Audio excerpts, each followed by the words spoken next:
Never give in. Never, never, never. In nothing, great or small, large or petty, never give in except to convictions of honor and good sense. Never yield to force. Never yield to the apparently overwhelming might of the enemy. You're listening to the Outlaw Radio Network. OutlawRadioNetwork.com. This country can't be knocked out with one punch. We get right back up again, and when we do, the world's going to hear the roar of our engines. But it ain't about how hard you hit. It's about how hard you can get hit and keep moving forward. How much you can take and keep moving forward. That's how winning is done. You do your work, and we will do our bit. Republic. I like this sentiment. It means people can live free, talk free, go or come, buy or sell, be drunk or sober, however they choose.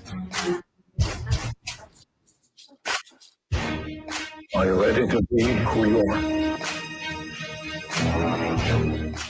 No poetry, just a straight answer. The government has deliberately sought to deceive the United States by false statements and expressions of hope for continued peace.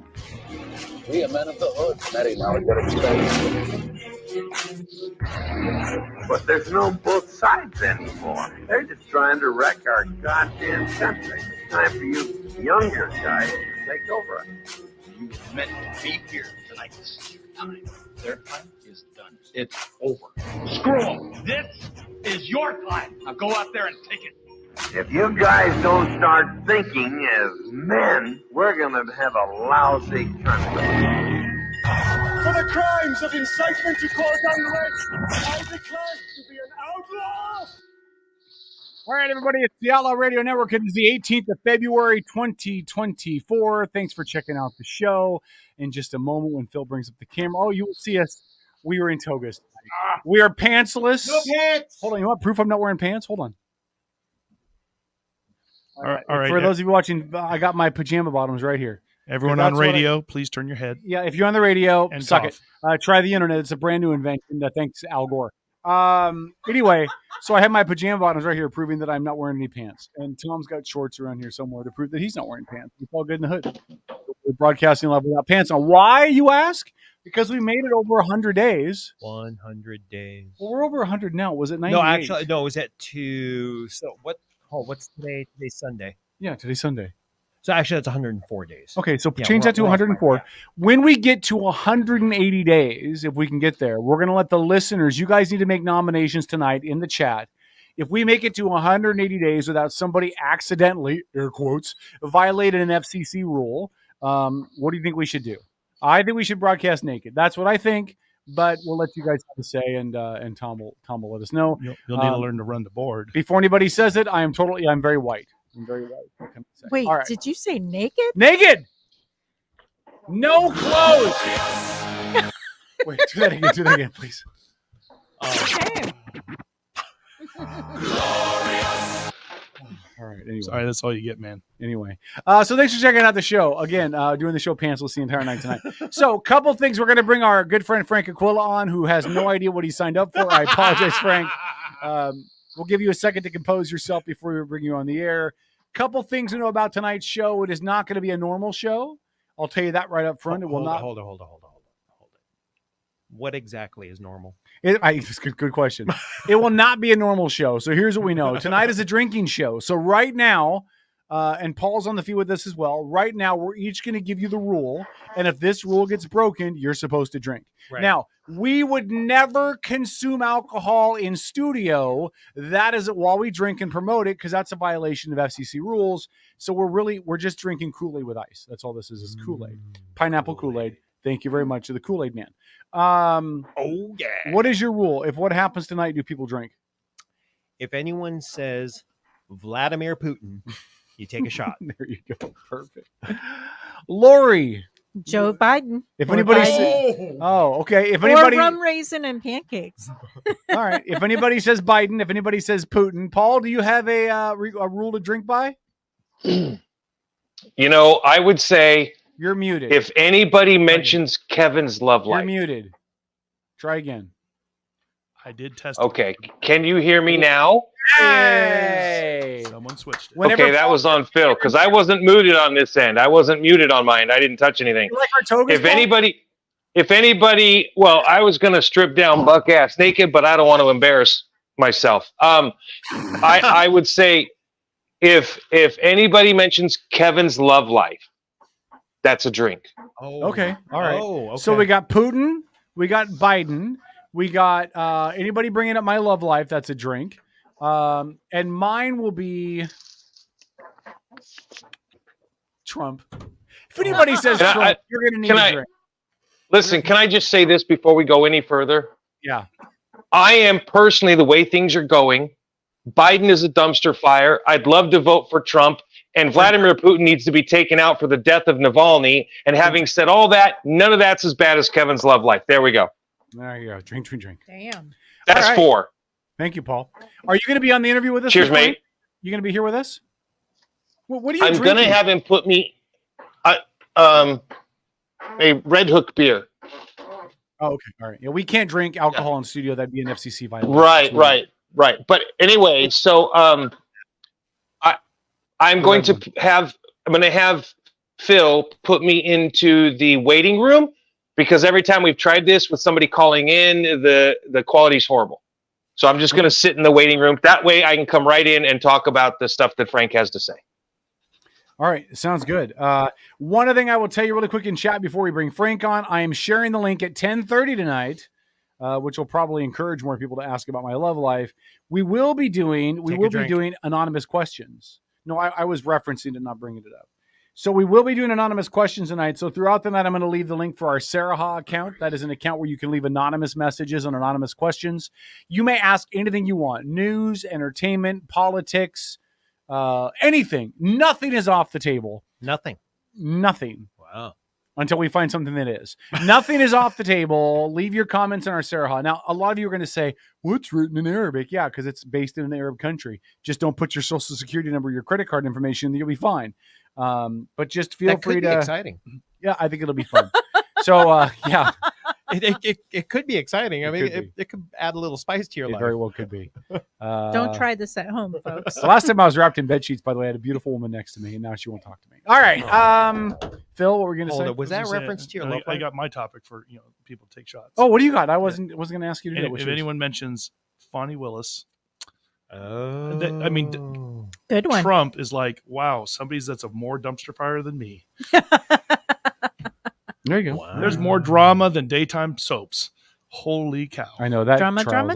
Oh, it hey, is awesome. let's go to the phone lines and let's stop making this guy wait. He is a longtime friend of this show, a really good friend of mine, and just an all around good guy. Ladies and gentlemen, joining us live from somewhere in the People's Republic of California, it is Mr. Frank Aquila, author of the book Sarah Palin Out of Nowhere. Hello, Frank.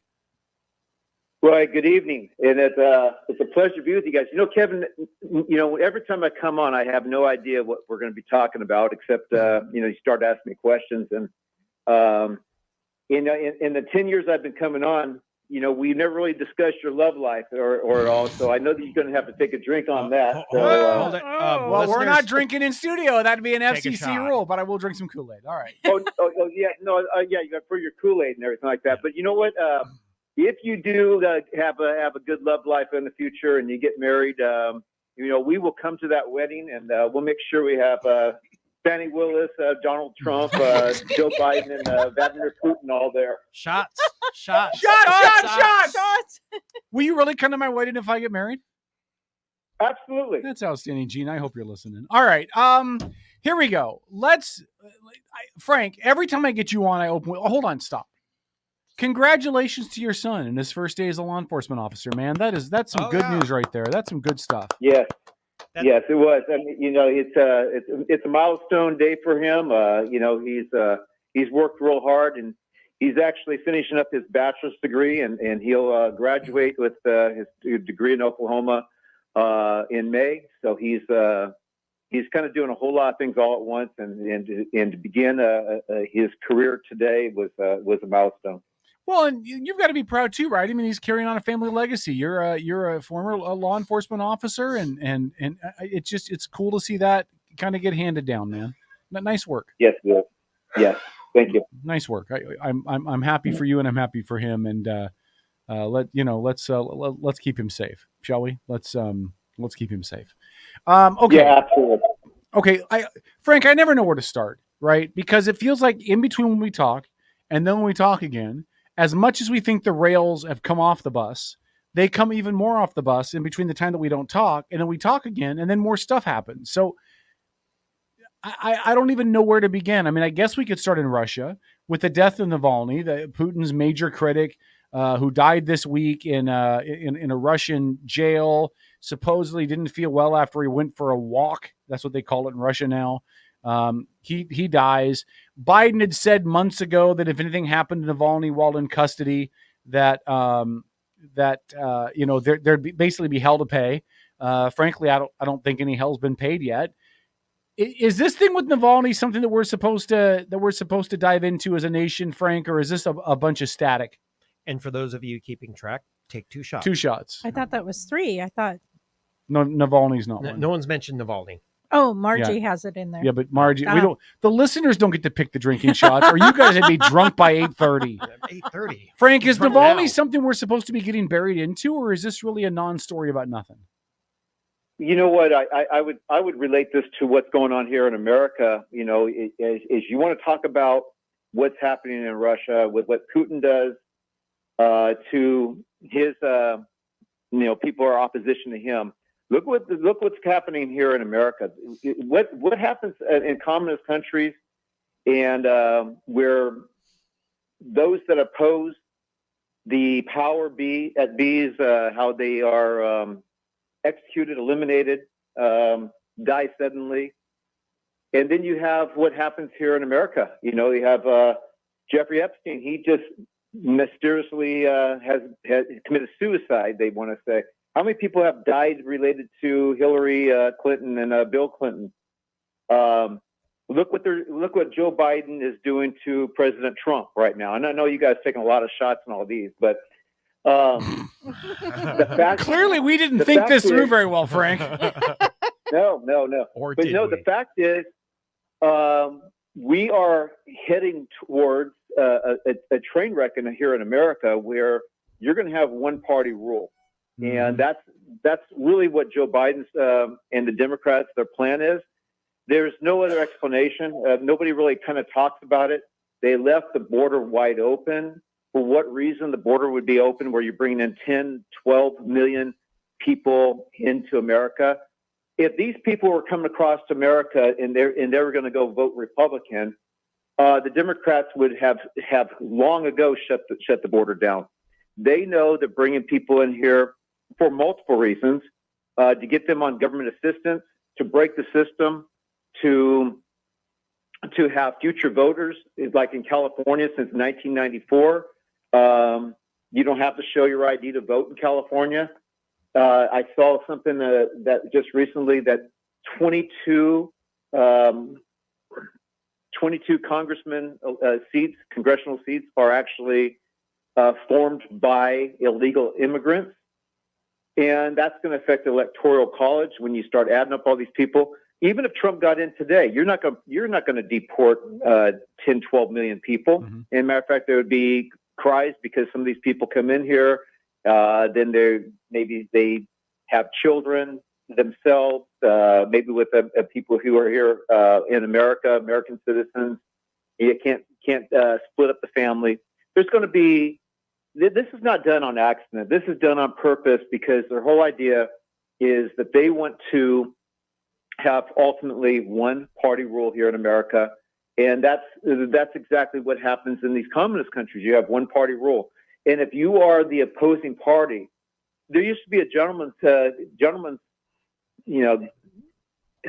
behavior, where, hey, handshake meant something. The Republicans, the Democrats, whoever won, they made a phone call. They acknowledged that it was a fair election. That's not the case anymore. You have something now where you have voter fraud in place, and the Democrats they don't want any ID. They want to bring illegals in here. They want to flip Texas into a blue state, mm-hmm. which they will. And when they do that, there will never be a Republican president again. And they will then, if the Supreme Court is conservative, they'll go ahead and make sure they put more justices on the court. They'll pack the court. They'll go ahead and flip D.C. into a statehood in the sense of 2 more U.S. senators. They will do everything to keep their ultimate power with judges. And you see what happens when you have Democrat judges in place. What they're doing to President Trump right now. It's not fair. It's not equal protection under the law.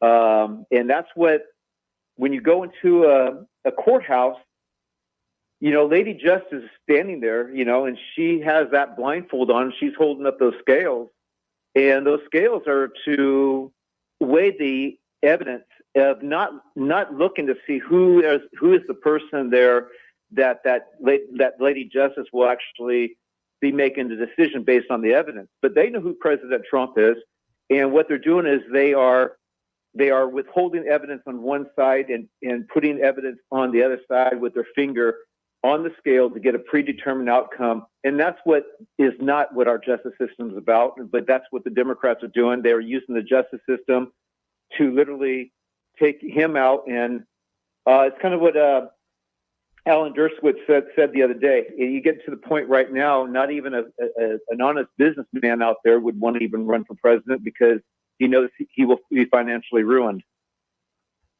Okay, but I want to back up just for a second though, and I think you make a lot of valid points. We're going to talk on those as we go. But this thing with Russia and Navalny, I want to come back to that because I don't know if I got a clear answer from you. Should the U.S. be getting involved in the Navalny issue? I mean, sans everything else, right? Is that a hill that we as a nation need to die on in regards to Putin? No, I don't think we get involved in it. I think that basically we have our own issues that we need straightened out, and we can't be trying to worry about what's going on in Russia. Okay. Yeah, I mean, I couldn't agree more, man. We want to pick every single political fight humanly possible, even on stuff that really doesn't involve us, and we need to stay out of it. We wouldn't want the Russians to be throwing a fit over the death of Jeffrey Epstein in custody. We would tell them to know their lane and stay where they're supposed to be and stay out of our business. And by the way, right. Jeffrey Epstein did commit suicide, just for all of you that needed to know that. What? It's true. Frank, did Epstein kill himself? Epstein was murdered. Okay. All right. That's what I'll say. You know what? There's so much out there. And I know that you can say conspiracy theories and everything like that, but when you look at the evidence, all of a sudden the cameras that for Epstein, there's no cameras, the guards, it's just that everything's always strange. And nobody wanted to release Epstein's list of high prominent people that were involved going to his island, that were involved in child trafficking, prostitution with children. President Trump was never on that island. They have a picture where he was with Epstein before he knew anything about him. And as a matter of fact, he threw him out of Mar-a-Lago. But he was not on that island at all. And here you have these prominent people who are on there. The story was always brushed under the rug. This is something that is disgusting. It's something that I believe is going on a lot in Washington, and I do believe people that know something are always they're taken out by these prominent figures. We have it's a Washington mafia is what it is, and it's so corrupt in all regards to the back door of child prostitution that a lot of people don't know about. Here in California, there's a lot of this child trafficking. There was a movie, Sound of Freedom. I'm not sure if any of you even got to see that, but it's happening a lot here in California. And I think that's probably the most disgusting crime that you can actually do is to actually prostitute children. And when you have lawmakers allegedly involved in this, that is absolutely dangerous. It's disgusting. Then you have other things such as insider trading with stocks. We have too many people in our government that are, in my opinion, are criminals. And And they really, if we actually did an audit on who these people are, there should be a whole lot of people put in prison. How these people on an $800,000 a year salary, or even less than that, are becoming multimillionaires. We discussed this before, but it's just a huge problem. Hey, one thing I wanted to ask you about too. I don't know did you hear about the comments that were made by Liz Cheney?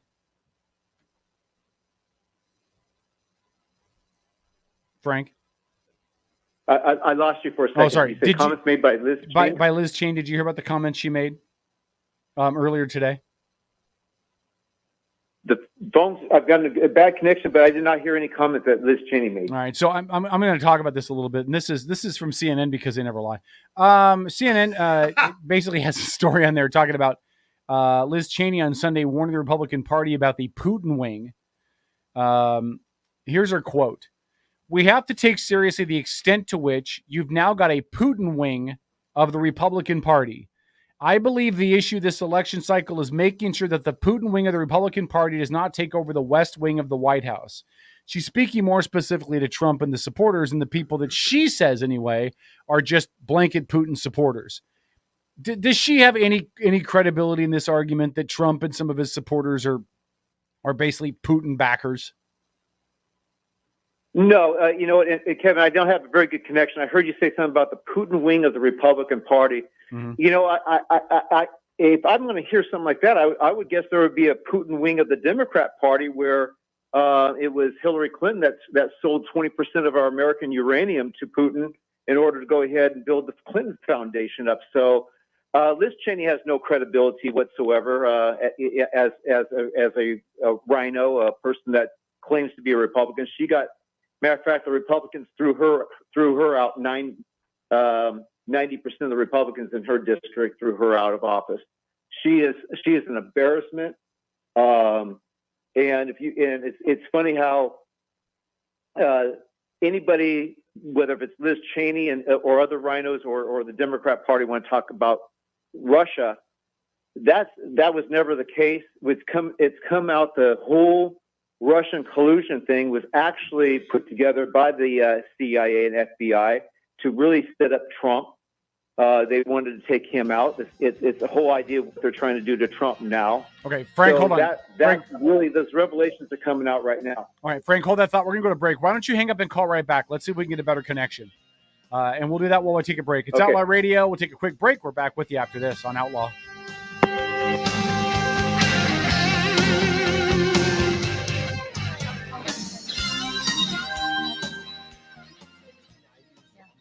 All right, Outlaw Radio, we're on the Facebook side. So I'm going to share a link again in the StreamYard. The one I sent earlier was the wrong one, but I did just send a link. So if you want to take part in our 1030 segment where you can basically ask us anything, the link is shared. Just go there, share your question. It really is anonymous. We have no idea who sends them. But ask us or ask you? Us. Ask all of us. This is a team show. Contrary to popular belief, this is not just K-Dog Radio. Okay. If it was K-Dog Radio, we'd call it K-Dog Radio, and we'd probably get more listeners that way. But but this is not K-Dog Radio. This is Outlaw Radio, which is made up by a bunch of outlaws. I know I'm only one of them. Right. So if anybody wants to ask an anonymous question of us, I did just post the link in our chat. Again, it's a Sarah Ha account. Yeah, it's in Arabic. Get over yourself. It's just a website. Don't put in your private information to be fine. Okay. All right. And we'll answer anything you ask at 10:30 tonight. We might have to get into some right and racist tonight too. Just depending on how many questions we have. We're just pulling it all out. How much Kool-Aid we've drank. Well, I do believe that the listeners are about 8 shots in now. So whatever metric it is we use to count our listeners, we should start to see that number do something strange. It's going to do something. It's either going to spike or it's going to crash. I don't really know. I don't know. I mean, right now we're up to like 37 shots, thanks to Frank. I mean, because Frank was like, well, let me tell you about my favorite lasagna recipe. You take some noodles and Trump, and then you take some tomato sauce and Biden, and he's just throwing the words out there to make people drink more. Putin. Start Putin in the bowl, right? All right. We're going to go back with Frank Aquila after this. This is the Outlaw Radio Network on the Megatalk Radio Network. Drink.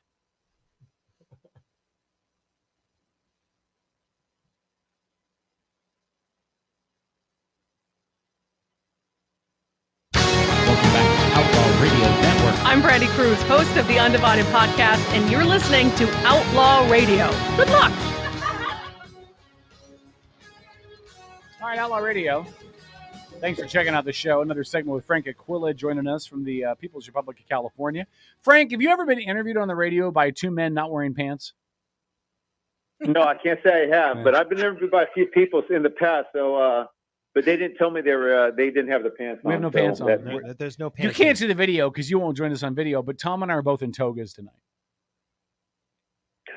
I know, it's true. And the Facebook audience is loving it. I've had 5 marriage proposals, but none of them from Gina, so I'm going to have to wait. I'll send you the photos, Frank. Really? You've had 5? 5, yeah. Yeah. Kevin, they're really nice guys. That would be good. Yeah. Hey, Frank, did you hear about what Rashida Tlaib told Democrats to do in the Michigan primary?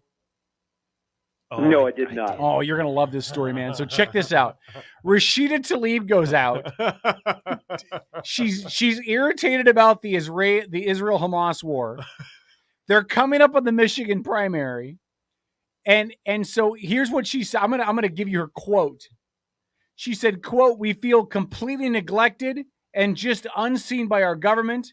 If you want us to be louder, then come here and vote uncommitted in the Michigan primary." Mm-hmm. So she's telling people, do not vote for Biden in the primary.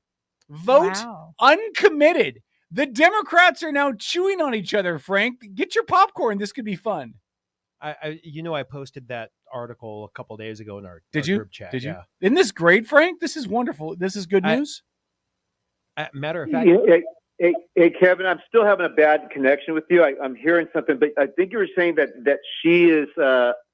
She's basically there's some infighting between her and Biden, where they're not committed to Biden. Is that what you're saying? No, well, yeah, kind of. So basically, what she's saying is that the Biden administration is handling the Hamas-Israel thing all incorrectly. She doesn't feel heard. She doesn't believe that Palestinian Americans are being heard. So she's telling everybody who goes to the polls in the Michigan primary to vote uncommitted and not to vote for Biden. Yeah, I think I described that article the same way you did. It was like the DNC is starting to eat itself. Mm-hmm. Yeah. What do you think, Frank? Well, you know what? Trump was just there in Michigan, and I think Trump's very strong in Michigan, and I think the automotive workers are going to be voting for him. I see this problem about Tlaib. She's anti-Israel. I really don't understand how somebody could be in there where she's really anti-American as well. Her and Omar from Minnesota. They, it just really that's a part of the Democrat platform right there that they have a problem with right now because of who these people, these radicals that they have as people in Congress. Mm-hmm.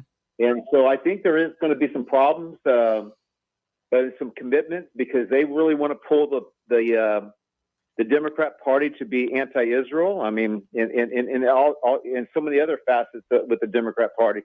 That's where there's a lot of people who really are in the middle that they're just seeing the Democrat Party go so much more radical in one direction. And, it's crazy on the Democrat side. They want to go ahead and criticize MAGA. They want to talk about MAGA all the time. And all MAGA stands for is Make America Great Again. But see, the Democrat Party has become this anti-American party is what they have become. And so America stands with Israel. The Republican Party stands with Israel. I believe a lot of Democrats stand with Israel, but you got these radicals on the other side that, hey, they want to go ahead and pull the party and say, you know what, we don't like America and we don't like Israel as well, and so that's where there's a divide. Well, and listen, Frank, are you surprised that America still supports Israel, given the fact that outside of 4 years of Trump, we had 8 years with Obama and almost just over 3 full years with Biden. And yet it still appears as though nationally we support Israel. Does that surprise you, given the left's agenda, especially in reference to things like Palestine and Palestinian statehood? And remember, we could make an argument about who's actually pulling the strings behind Biden right now, and that would be Obama. But Valerie Jarrett is a person that was involved with the Obama administration. She's Iranian, and she's very connected with Obama. And she was the one that was very influential of the anti-Israel agenda. Obama treated Netanyahu very poorly, and that's going into the Biden administration as well. They're trying to say, hey, they're trying to tell Netanyahu what he has to do. He has to have ceasefire, etc. We've talked about this on the program before, and that would be like after 9/11 when we were attacked here in America. Another country saying, well, you know what, America, we don't want you responding to those people who attacked you. We would laugh at something like that. Wait a minute, if we got attacked, we're going to go ahead and we're going to respond. Israel was attacked; they have a right to respond. And so the position of the Democrat Party is weak, or as you were saying, Talib, anti-Israel all the way. Who she should be expelled from Congress, as far as I'm concerned. As many comments that she has made that has gone against America, and she's more pro-Palestinian, while Omar, she's pro-Somali. They don't have a love for America. They basically have a hate for America. But these are people who vote these people in, that they're in an area where people are not supportive of making America a great country, or even supporting the American agenda. Yeah, is this when it comes back to bite him in the butt, Frank? Like, is this the election cycle where some of the extremist policies of the left come back to bite him in the butt? Well, I can't wait until we get to the late summer when President Trump is going to be the Republican nominee. It's to be seen whether Joe Biden is going to be the presidential nominee, and I know we could discuss that. But if it's not him, then they have a problem of trying to replace Kamala Harris. I think what they think they're going to do is just go after Trump, try to pull him down so much as they can, use any voter fraud that they possibly could, which a lot of it's been exposed, and more eyes are going to be on everything. And if you look at the polls, they say Trump's up anywhere from 1, 2, 3, or 4 points. Remember when back in 2016, they were saying he was down as many as 16 points. Mm-hmm. They were trying to say that Biden was up, a few points back in 2020. And we know that President Trump won that that election was rigged, and that there was a lot of voter fraud involved. And that's what they think they're going to go ahead and do. I think at this point, people are so fed up. They see the persecution that they're doing to President Trump.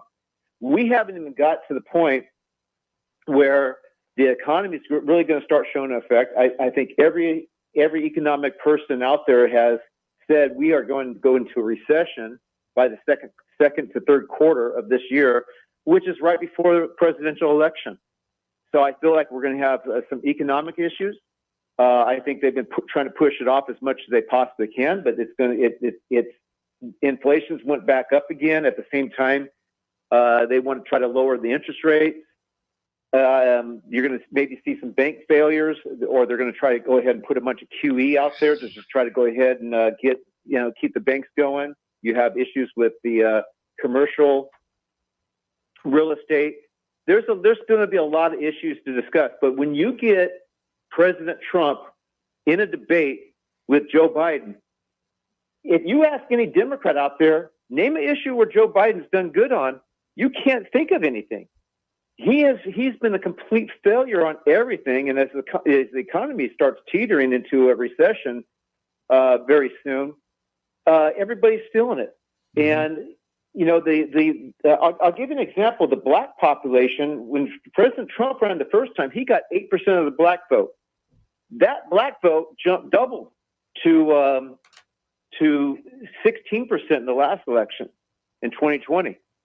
Now you have more and more Black Americans, they're waking up and they're saying, you know what, we're not going to be part of this Democrat plantation.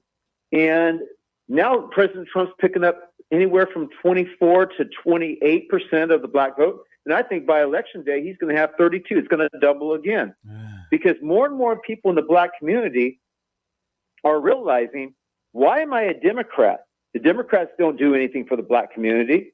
And then yet at the same time, the Democrat Party was the party that started the KKK. They fought for slavery. When the first Republican president, Abraham Lincoln, he was the one that went for the Republican Party was started as the anti-slavery party. The Democrat Party has tried to keep the Black people on the plantation for all these years, and they keep filling this lie. And when you go to the Black community now, more and more Black people are out there saying, you know what? When President Trump was in office, he had the lowest unemployment of all ethnic groups, for all women. He had the economy rolling. So whether you like his mean tweets or not, the guy knew how to be a president, and he knew how to run it more like a business, where he wasn't trying to line his pockets. He was going ahead and trying to line the pockets of the people that elected him. Let me ask this question before we get close to wrapping this, Frank. Is it a nightmare scenario if Democrats nominate somebody like Michelle Obama, if Biden is somehow pulled out? Because I would argue that Michelle Obama is one that could still tilt the race demographic, that there's still a really big amount of support within the African-American community for Obama and what Obama did. Would she be a candidate? I'm not asking you to advocate for her, but could she throw the numbers off within the African community vote that's supporting Trump?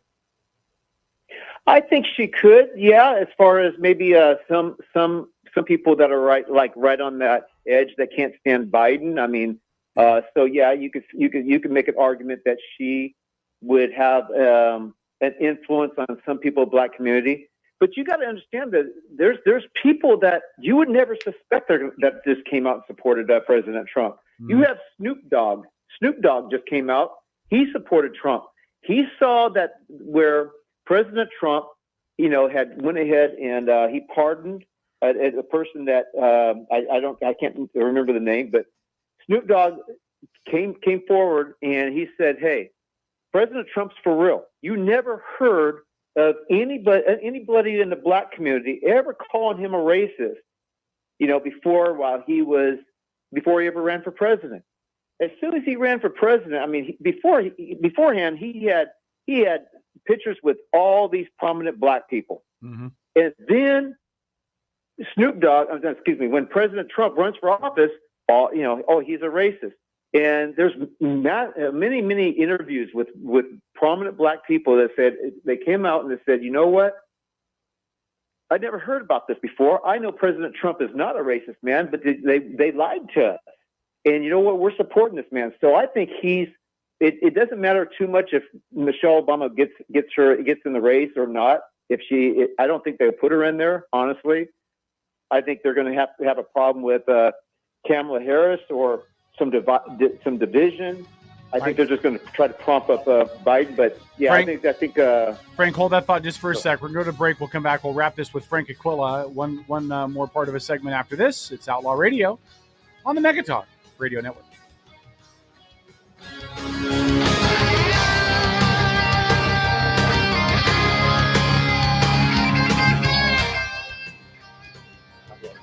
All right, we're back with Frank Aquila on the Facebook side. Frank, you're allowed to swear on the Facebook side, just so you know.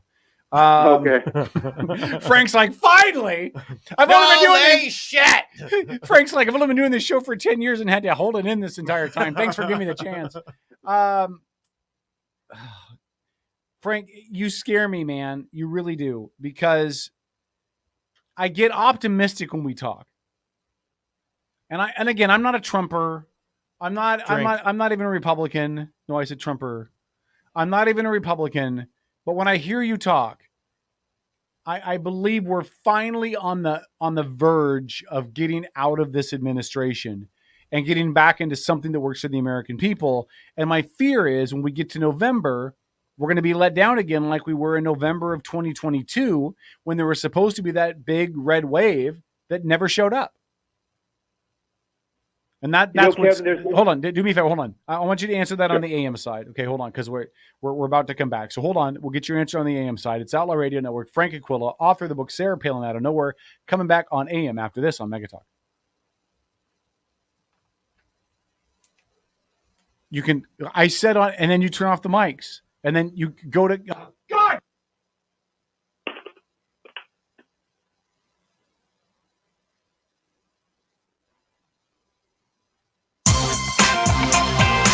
I'm Brandy Cruz, host of the Undivided Podcast, and you're listening to Outlaw Radio. Good luck. All right, Outlaw Radio. Final segment with our good friend Frank Aquila.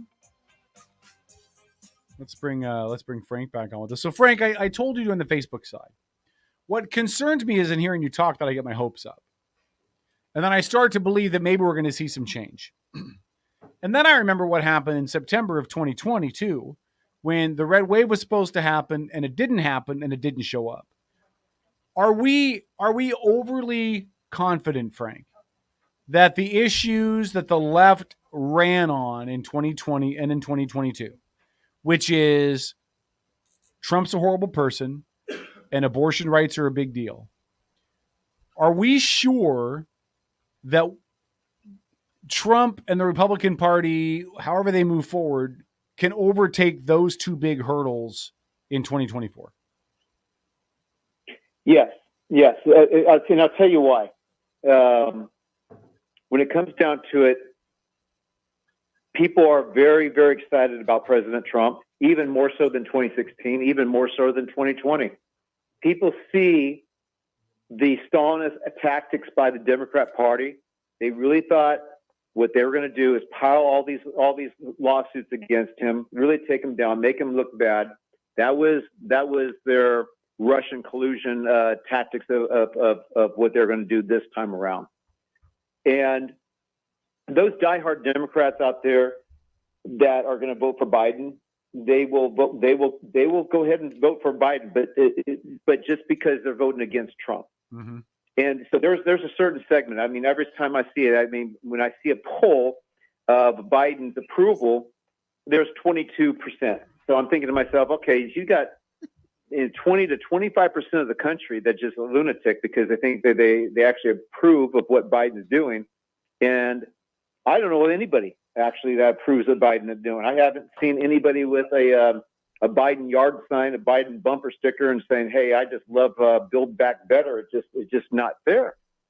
So these people really don't believe in Biden as much as they just maybe despise Trump, and therefore Biden goes somewhere. Nobody really shows up to see him. I don't know anybody who would just say, "Hey, I would just love to meet President Biden." But when it comes down to President Trump, you have thousands upon thousands of people that will go to see him, and it's packed. And they'll stand outside, and just because they want to be there to support this man, they see that he is a man of the people. Whereas he's fighting for America. He's not fighting for these people that are coming here illegally. He's not part of the corruption, but yet they try to make him have the appearance of he being part of the corruption. So there's going to be an enthusiasm for President Trump. And the other avenue that you're talking about, Kevin, is, the red wave.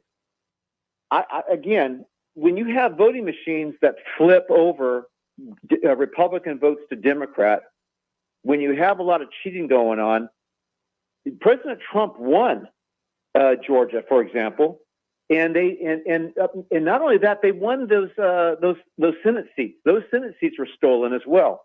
Remember, the Republicans were up in all those states. Mm-hmm. It just so happens they all flipped the other direction when all at the same time. All the voting stopped. The voting stopped. President Trump's up by hundreds of thousands of votes, and then all of a sudden, this huge spike for all Democrats. And then the Senate seats flipped, some congressional seats flipped, and then you also had President Trump, obviously, then loses by 10,000 votes. The whole thing stinks. We don't have honest elections, and President Trump's right to call it a rigged election. And, you know, down there in Georgia with Fannie Willis, she's been exposed for the fraud that she is as well. And all these court cases are all a bunch of fraud, and the American people see it. Frank, we love you. We appreciate you supporting the show. We gotta have you in studio sometime. Like, I think that. Well, how many shots did everybody get on this segment? It's like 57. Hold on, Phil, would you turn on his mic? Thank you. Oh, go ahead, Tom. Am I on? Oh, you're on now. Yeah. Yeah. Okay. I didn't bring that much liquor. Yeah. I mean, the bottle should be empty by now. Yeah. We should all be comatose. 57 shots. Well, we have 57 shots of pineapple juice. I'll tell you what. If you actually get 57 shots, Kevin's love life will really improve right after that 57 shot. Well, Frank, if I ever get married, I'm going to hold you to that, and I'm going to expect you to be at the wedding, and I'll give you a good seat up front. Oh yes, most definitely. I bet she'll be an incredible woman there, Kevin. And you know, you're a good guy. I just think right now you just, I know you're being too picky. I'm being too picky. No, he should. Maybe she's being too picky. No, he should be picky. Maybe she's being too picky. And Frank, we love you. But Kevin, you get yourself a conservative woman, and you'll be voting Republican. And you know what? You know what conservative women are like. They are the hottest women out there. So that's what you have to go with. As soon as you say, you know what, you show up with a MAGA hat, you are going to go ahead and get rid of. First off, you're going to get rid of all those liberal women. That would save a whole lot of headaches. And then you'll get yourself a really hot conservative woman, and you'll be happy. I guarantee it. Well, I got my heart set on a girl from Mississippi, so we'll see how that works out. Frank, we love you. We appreciate you, man. I can't thank you enough for your commitment to the show and giving us your time, man. Take care of yourself and give my best to your beautiful wife, will you? I shall do that. All right, there he goes. All right, Frank Aquila, author of the book Sarah Palin Out of Nowhere, frequent contributor to the show. As he said, it's been 10 years of him contributing to Outlaw Radio in some way, shape, or form.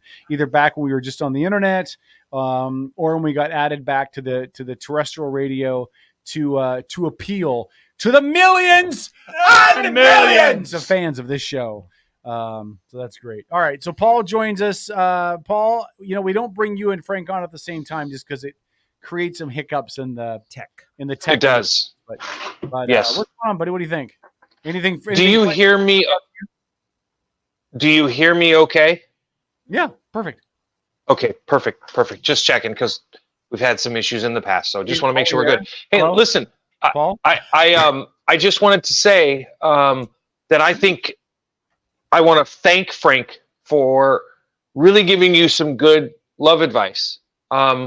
Being simply that if you find yourself a good conservative, we're not doing it. Maybe 10:30. Listen, no, that's fine. I just you wanted to know what I thought about the conversation with Frank, and I wanted to thank him for giving you the advice on women. Okay, and helping to give you some advice so that it might help steer you in a particular direction. If it happens, great. If it doesn't, so be it. It's just fine. And what's her name? Gail? Just for good measure, drink. Yeah. What am I drinking for? We're talking about Kevin's love life. Yeah, we're not supposed to talk about it until 10:30. If we talk No. I didn't say as a subject. I just said I thought the whole point was saying that word or that phrase. Vladimir Putin, drink. If we say Joe Biden, drink. If we say Donald Trump, drink. So, well, you were the one that said my love life. So, Paul, now you're just being silly. You're just being silly. Is it when somebody says Kevin's love life or Kevin's dating life? Yes, Kevin's love life. 3 words. Okay, Kevin's love life. Okay, that phrase. That makes sense then. Yes, Kevin's love life. Okay, good. We're agreed. Okay, drink. Oh yeah. Well, he was explaining the rules. So, all right. Anything else? I'm playing by the rules. Anything else besides my love life? Would you want to drink? Because I didn't say Kevin. Well, I actually I disagreed with him on one point. I did not feel that Fannie Willis was really exposed. I didn't feel. Honestly, I felt like can't say Fannie Willis. Right. What are we talking about tonight? Literally, there's nothing to talk about. Oh, you can talk about it. You can talk about it. You just have to pay the tax. You just won't remember tomorrow. You just have to pay the show tax. That's right, show tax. Oh, for God's sakes almighty. The whole thing is such a soap opera. Oh, my gosh. That whole thing is. Can I ask you guys a quick question? Since we've only got like 3 minutes left before the top of the hour. If she was having an affair, with her lead investigator, right? Her lead investigator, dude. That was right? prosecutor, or but special prosecutor. Okay. Yeah. If they were having an affair, yes. Does it really matter? Yes. Hold on. Does Yes. it really matter? Yes. Does it? Okay. Yeah. Yes. It matters more that she evidently and him perjured themselves. Yes. I mean, there's a lot of Yes. reasons for the problem. Yes. So part of the What did they The perjure? perjury is the problem. Yeah. It's called when they lied. Right, but what did they lie about? Lie The of relationship? omission. The nature The- of the relationship, Yeah. when And- it was happening. and during voir And when dire- it happened, yeah. Yeah, and during voir dire, God, one speak of the French to me, Toga man. yeah. And now What- I'm sorry. Go ahead. One of the questions during voir dire is Mhm. if any of the potential jurors, anyone on the defense, anyone on the prosecution, or the judge knows anything about the plaintiff or the defendant of a case. Okay. That's part of the vetting Mhm. process for choosing a jury. So if they're not open and transparent about that, just during the process of getting the trial set up, it's already Well, I mean, It's already a they problem. weren't on the jury, but anyway. well. But he's I had- prosecution. Well, yeah, he's a prosecution. There is a relationship Yeah. there. They Yeah. violated the first step of voir dire. During the vetting process for seating everybody. Usually they ask the potential jurors about. That's what voir dire is about. But Right, but he they still also, lied. There's also the conversation about, does anyone have anything to do with anyone else in this courtroom outside the confines of this case? So they were bringing a jury in, and he was having an affair with No, the jury. no, people had too? nothing to do with the jury, but it's part of the voir dire process. Well, okay, all right. Stop it. This is minutia. Yeah, and I it love is you guys, minutia. but here's the deal. I agree with all of you that there's questionable things with this. That's but fine, I do Corey. remember when Bill Clinton got nailed for Whitewater and was asked if he'd had an affair, and he said no. And then we wasted months and years trying to impeach the guy for something that really wasn't within the confines of anything. No, who cares? I'm just asking, but that's what we did with Clinton, right? Agreed. So I'm just asking, is this a similar scenario or is this way different? That's what I'm asking. There was the improprieties, the improper things, and really it's the Trump lawyers that are really bringing the smart questions to this whole thing. The other lawyers are interesting, but yeah. I don't know. Paul, what do you think?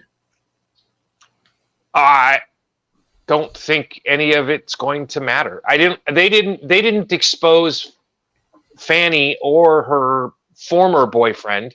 They didn't expose anything. And it turned out that one of the witnesses that they had against Fanny, turned out the dude lied during his own testimony. It turned out that he was convicted of sexual assault against another person in his law firm, which killed his credibility. So, Bill, stop interrupting people, dude. So help me Jesus, I will fucking drop this.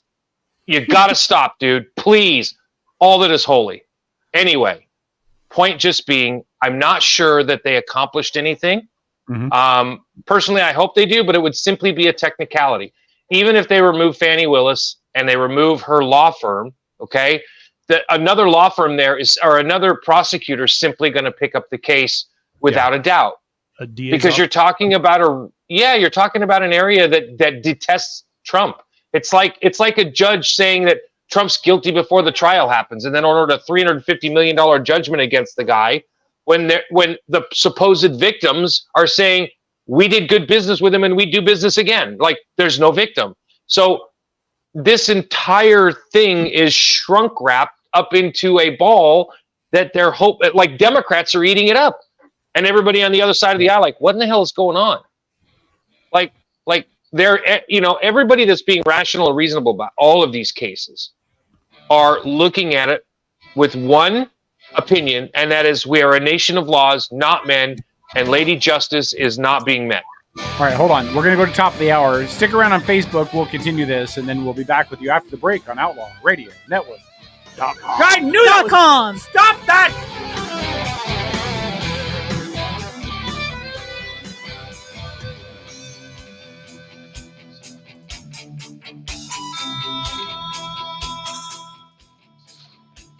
Hey, don't forget, Paul's favorite segment is coming up at 10:30 tonight. We're going to ask anything. So I continually share the link in the chat for the Sarah Haw.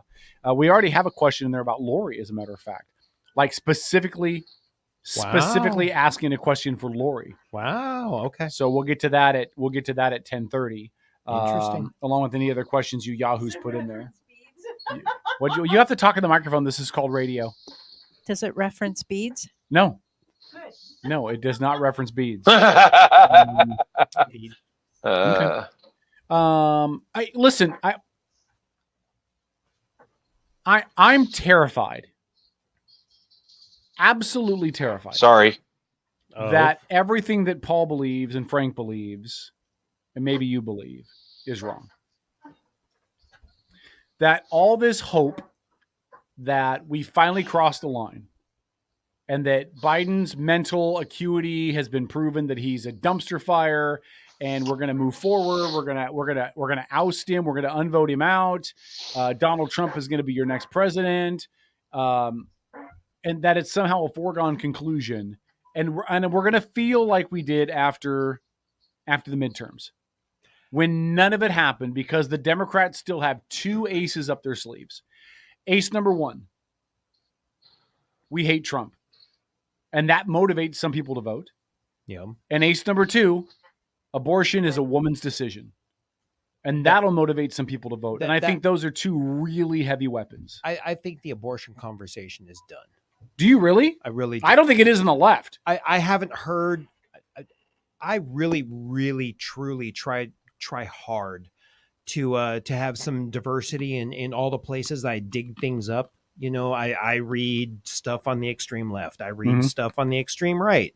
I read stuff on Pornhub. Yeah, I read stuff on Pornhub sometimes. I read stuff on all the alphabet networks. He's only there for the articles, though. Yeah, only the articles. You know, ABC, CBS, NBC, blah, blah, blah, blah, blah. I really have not heard a lot of conversation about the abortion thing. It's kind of cooled off. All right, Lori? Well, the marketing campaign will come back up probably about, July, August. Yeah. Right now they're letting it die down. They want to, give everybody a little bit of peace of thought as we, pay attention to the candidates.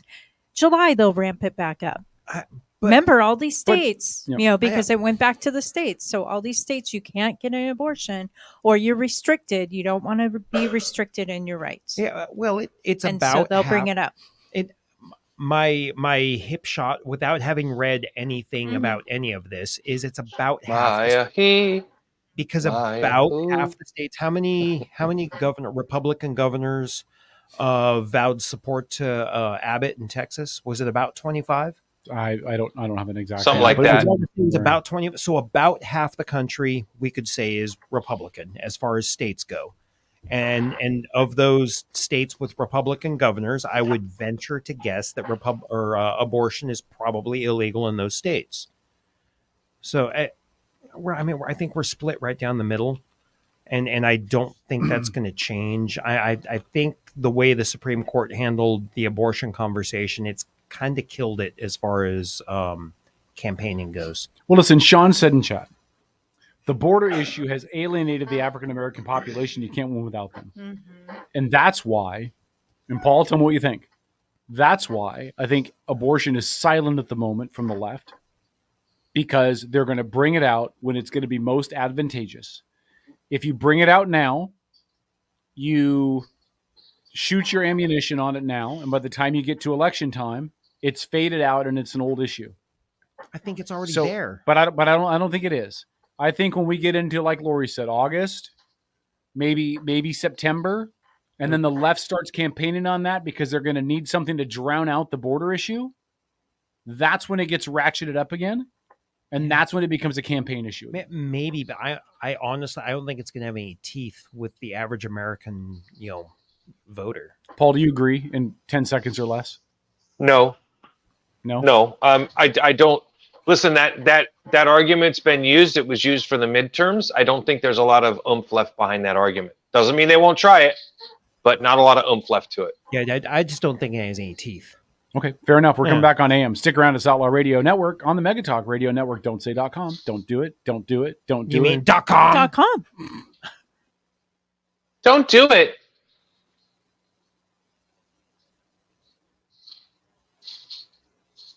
And my hand takes hold of judgment.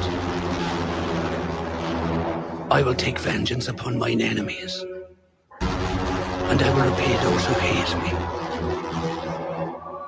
O Lord, raise me to thy right hand and count me among thy saints. You're listening to the Outlaw Radio Network. OutlawRadioNetwork.com. We must all fear evil men. Kevin. But there is another kind of evil which we must fear most, and that is the indifference of good men. All right, Outlaw Radio Network.com. Thanks for checking out the show. Hour number 2. Paul joins us from the palatial St. Paul Estates and Hen House. In studio, K-Dog and Tom, fulfilling our commitment to you. That if we could make it 100 days without violating an FCC rule, we would do the show without pants on. And we are doing the show without pants on. No mas pantalones. No mas pantalones. Lori is wearing pants because she sucks. Phil is wearing pants because it's against his religion not to. And Paul is wearing pants because, well, the stuff that should be in the pants is in his wife's purse. So he may not be wearing pants. You don't know if he's wearing pants. He might not be wearing pants. He's wearing pants. I know Paul. He may not be wearing pants. Paul, are you wearing pants? Uh-oh. Yeah, see, nope. What are they? Shorts? It ain't pants. You know what shorts are short for? Shorts are called short pants. They're pants, man. No, they're not shorts. I'm commandoing it in this toga, man. By the way, it feels like I'm wearing a pencil skirt. It looks like you're wrapped in paper towels. I don't know how you women do it. This does not feel comfortable whatsoever. Kevin, I came to a realization. What's that? That in togas, we cannot properly pay homage to the great Beavis. We can't? Why? Oh, yes. Because you can't pull your T-shirt over your head. We can't. To do cornholio. I think you can always pay homage to the great cornholio. Well, I'm. I got that name. Anyway, I say Beavis 2024. Paul loves when we do Beavis and Butthead. Did you know that? I got a message from Paul a couple days ago where Paul said, "I know I say on the air how much I hate it, but when you guys do Beavis and Butthead, my inner child giggles his ass off." That's what Paul said. Oh. You guys up for a toga party? Toga! Toga! Fire! Fire! Anyway, hey, Paul, Beavis. Did you hear what's going on with the Republican Party? Anytime. I want to give Phil extra credit points every time he plays from Animal House. That's like worth serious hardcore extra credit points, man. Have you guys heard what's going on with the Republican Party in the state? And it involves our good friend Brandy Cruz. Oh, no. So, no, I have not. I will tell you, I just was talking to a young man who's deeply involved. He's down in Olympia. He's deeply involved in politics. And he had taken a picture of himself, and he made this post. He was like going in, Republican, conservative, going in every day and fighting the good fight. So my response, of course, was, yeah, you're fighting a good fight and losing all the time. Like, love you, but if you can't recognize why you're getting your ass kicked on a consistent basis, I'm like, listen, dude, I said, I'll tell you what, here's why you're losing. This is my opinion. Mm-hmm. You're losing because of one simple word. That word is called communication. Because I keep seeing people out there on the left side of the political aisle who are on the left side of the political aisle because they keep reading headlines on social media. And they take all of that as the bloody gospel, right? This guy had this big, long diatribe going. We were talking about people stealing from big box stores, right? Lowe's, Home Depot, Walmart, because a woman had posted how she'd seen something very disturbing in Port Orchard. She'd seen this group of teenagers load up 2 carts full of stuff. I forget at what store, and basically run out to a waiting car, put it in there and drive off. And it took them like 10 minutes. No cops, no security from the big store, nothing. Just watched them do it, run right out the door and gone. Mm-hmm. Right. And, all of these people are like, yeah, it's the state of our state, and then I posted, of course, well, the Democrats have been in control since 1988. So if you want to blame anybody for the state of law enforcement in the state of Washington, blame Democrats. No BS. Go look yourself. Right. Because Democrats are the ones that pass all the laws. Republicans don't pass Any. Okay? So, whose fault is it? I can directly point at Democrats. Now, maybe you feel differently. That's fine. Nobody said you had to be smart to live. But what I'm saying here is that no matter how you slice it and dice it, it's one party's fault. That's it. Because the other party hasn't been in control in so long. Every law that they could have passed has been nullified, written out, replaced, whatever. And this one young man comes on, and I'm talking, this guy had the intelligence of Booger from Revenge of the Nerds, dude. And he points out to everybody, well, I'll tell you why these people are stealing from these box stores. It's because of inequality. What, dude? That's right. Income inequality. Are you serious? I'm serious. You're too stupid to have children. Please do the human race a favor. Do not procreate. You will not pass go and collect $200. That's the dumbest thing I've heard all day. And I'm like, income in it. Why would you think because a person is like makes less than other people his age that necessarily means he's going to go steal something, right? People stealing is based on their own moral fiber, right? And where does that come? Well, usually it's ingrained in them by their parents, right? So anyway, that's a whole nother issue. But that isn't why people steal. They steal because they don't have honor. They don't have integrity. They don't have a moral structure, right? We don't live in a world anymore where somebody needs to feed his family so the king catches him poaching a deer. That's not the world we live in. People steal lawnmowers from Lowe's because they need to buy crack cocaine or meth or whatever. That's why they steal, right? Come on, Paul. They're not stealing to survive. What? Right now, it's fentanyl. Hey, fine, Fenny. You're right, Fenny. I'm not going to disagree with you. Thank you, Joe Biden, for that open border, allowing that fentanyl to flow right across it. You know, it's just the most god-awful, ridiculous thing. And so I was pointing this out to this young man who's in Olympia, and I'm like, you're losing the communication battle, dude. You want to stop going to work and losing the fight every day? I would not be. I told him, I said, I would not be proud to announce to the world I'm going to work and fighting every day and ending up a loser every day. Mm-hmm. That's all. Why continually run to office to lose? What's that? That's some people's claim to fame, though. Whose claim to fame? There are some people whose claim to fame is that they're a victim. And that translates into politics as well. I'm a Republican and I made it into office, but I really can't do anything because they have superior numbers. But I'm going to keep going. Well, if you're a Republican, that's true. Yeah. I'm going to keep going. I'm going to keep trying, but I really can't do anything.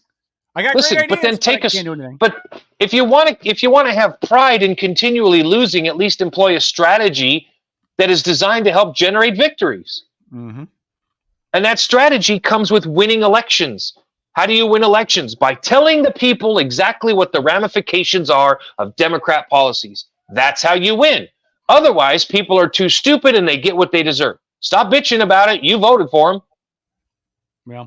Well, right? Can I give you the latest dysfunction of the Republican Party? Of course. Again, yes. Again, it involves our good friend Brandy Cruz, who has now found herself stuck in the middle of it. So you have two Republican candidates that are still in the running for the Republican nomination for governor. You have on one side Dave Reichert, who is the hands-on favorite. Okay, I mean, he's got the most money behind him. He's got the most big names behind him. Got the most fundraising behind him. Dave Reichert, former King County Sheriff, whatever. Yes. On the other side, you have Semi Bird, who has done a really good grassroots job of getting people motivated for the campaign, but that's not resulted in a lot of mainstream support from big name candidates, nor has it resulted in the same amount of money coming into his coffers so that he can fund the campaign. His war chest is empty. His war chest is near zero. Yeah. Okay, so. And then have you read about any of the controversy and stuff around Semi lately? No, hold. We'll get to that. Okay. So you have these two diametrically opposed sides, right? You have Reichert, and then you have Semi. Now, a lot of people on the right are calling, not a lot of people, a squad of people. I say squad because, well, let's be honest, it's fun. Right, yeah. A group of people on the right a gaggle are attacking Reichert for being, at best, a rhino, and at worst, a Democrat. One of those people include Lauren Culp, who has very publicly gone out and just started ripping Reichert's name up one side and down the other. Then he went after Brandy Cruz because Brandy Cruz backs Reichert instead of backing Semi Bird. And this is the bad story for Republicans. This is what they did not need to happen. Correct. They needed a united front. They needed to settle on a candidate who had a chance of winning. And as much as we like Semi, it's not Semi, Lauren, because Semi has no money in his chest. He loaned his campaign money, and that's about gone. Now he's mired in some other accusations and stuff. But even if he wasn't mired in the accusations, he's got no money left. Yep.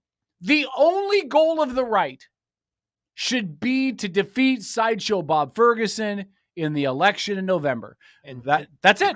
And the last I heard, Sideshow Bob just had a really good boost in his polling numbers. Yep. Yeah. And why is that? Because now Republicans are feeding on each other's placentas. Stop it. Okay? Republicans are eating each other alive. And this is what they did in 2020. You had Eyman and Freed and Culp. And those three factious groups tore into each other the entire time. The party eventually gave the nomination to the most far right of all of them, which was Culp. And then Culp had his ass handed to him on a platter by Inslee in the election. You're wrong, though. Culp wasn't the farthest to the right. That was Freed by far. You think Freed was more right than... yeah, not even comparable. Really? Okay. But nonetheless, that really isn't your point. And I get what you're saying. And I want to back up with you. You're 110% correct. And I'll give you a good example. You know, I got invited to a group that supported Semi Bird. I made my support for Semi Bird very public. You know, I did a nice big long post about him. I didn't write the whole post by myself either. But you know, there were a lot of things stated and a lot of things that were unsaid. Yeah, Semi is a flawed candidate. Every candidate is a flawed candidate. There is no unflawed candidate, right? Except me, but yeah. Yeah, we all suffer from the human condition. Yes, 100%, Tom. And listen, I started getting attacked in a roundabout way by people posting, you know, stuff that was, you know, basically anti what I had posted. And these were people that, like one of the listeners of this show specifically posted like a laughing emoji next to what I had posted. And it's like, you know, this is why Republicans lose. This is why you guys lose, man. You know, it's one thing, which is just fine, by the way, to have a difference of opinion with people in your own party over who you're going to support and not support. But you know what? I hate to remind you all, but in the early stages of a campaign, right? It's okay to support whoever you want. Mm-hmm. If you're too stupid to not be able to not rip people that vote like you do over candidates in the primary, I don't have any respect for you. Yep. You let people vote however they choose in a primary. You know, yes, there's some strategy to it and stuff like that. I mean, I've sat in people's homes that were Republicans and watched them break down crying because of people who announced in the same party. It's ridiculous. It's absolutely ridiculous. You want to win? Present a united front over whoever comes out of your party as your candidate. But you let them go through the issues and you let them debate stuff out and you see where it runs out, man. And if you can't let that happen, you know, the people deserve better than you representing them in politics. Mm-hmm. Let it happen. Let the process play out, or you don't deserve to be there. You don't. Yep. And here's the other issue. People deserve better. Yeah. In the chat, we had a comment from Corey, how many Republicans actually care what Culp has to say? Well, that's not the point. Because Culp's not on an island by himself. Mm-mm. He might be a minority, but he's a very loud minority. Mm-hmm. And the people who agree with him are a very loud minority. And this is the Republican Party splintering itself publicly. It might be 80 against 20. You know, I don't know what the percentages are, but it's damaging. Yes. It's damaging to moderates and independents. Mm-hmm. It's damaging to blue dog Democrats who some of them, hi, my name is Kevin, are in the middle of this. God, I don't want to support Bob Ferguson because he's just too far left. Meanwhile, I've got Tweedledee and Tweedledum over here on the right just ripping each other up, and their people are feuding with each other, and it's a dogfight. Like, this is all a really, really, really bad idea. Mm-hmm. And to make it worse, Culp and his followers have now started making personal attacks against Brandy Cruz. Oh. Now, I'm not sticking up for Brandy no matter how much I love her. Okay? And I really do. She's a phenomenal person. We've had her in She's a big girl. Interviewed her twice. She can stick up for herself, but I really have a lot of respect for her. But this isn't about that. When you're a man and you make personal attacks on a woman because of what she believes in, regardless of what your intent is, you sound like a schmuck and you sound like a bully. And that's not a good look for anybody, especially not a Republican Party. The Democrats have been saying for years is full of bullies and misogynists. You have to be better than that. You just have to be. You can disagree with her all that you want to, but taking personal shots at her is really bad form. You know, and it's ammo for the left now. You're helping the left do their job. Because you know what you don't hear? There's multiple Democrats running for that seat. Are they infighting publicly? No. Everybody knows Bob Ferguson's going to get that nomination. Even the other Democrats that are on the ticket. Nobody's going after him hard and fast trying to gnaw him up like a dog bone. Because they don't want to undermine the ability to keep a Democrat in the governor's mansion. Meanwhile, Republicans could care less. Republicans are some of the most petty people I've ever met in my life. Because they will cut off their nose and spite their face. Yeah, look, Democrats are the same way, dude. Come on, that ain't a Republican or Democrat thing, dude. On state politics, That's people involved in politics. Period. Yeah, but people involved in politics. Period. On state politics, though, Paul, I don't agree. The Democrats have done a really good job of keeping their infighting underground. Of not putting it out for public consumption. Now, some of that is the media that shelters them. I will give it that, right? The media doesn't pick and run with these stories, but part of it is the fact that the Democrats are just savvy and smart enough to know we don't want this stuff in the public forum. I honestly, I think you've got it nailed about the media, but the media is so left-leaning that I think they go and they amplify the nonsense that the GOP is doing within itself. And then the DNC, they do hide it. Maybe. So really, I blame most of that on the media. Because I honestly, I think Paul's right. I mean, our politicians of this day and age, they're all a bunch of whiny beep. Yeah, and Lauren Culp's low blow today is that he used Dory Monson and comments Dory Monson had made to attack Brandy Cruz's support of Reichert. Like, okay, you're going to pick the guy who's dead that was actually her mentor. That's a low shot, dude. I mean, that's a low blow, dude. Yeah. I don't care who you are. That's a cheap shot, man. Go ahead, Paul. I'm sorry I cut you off.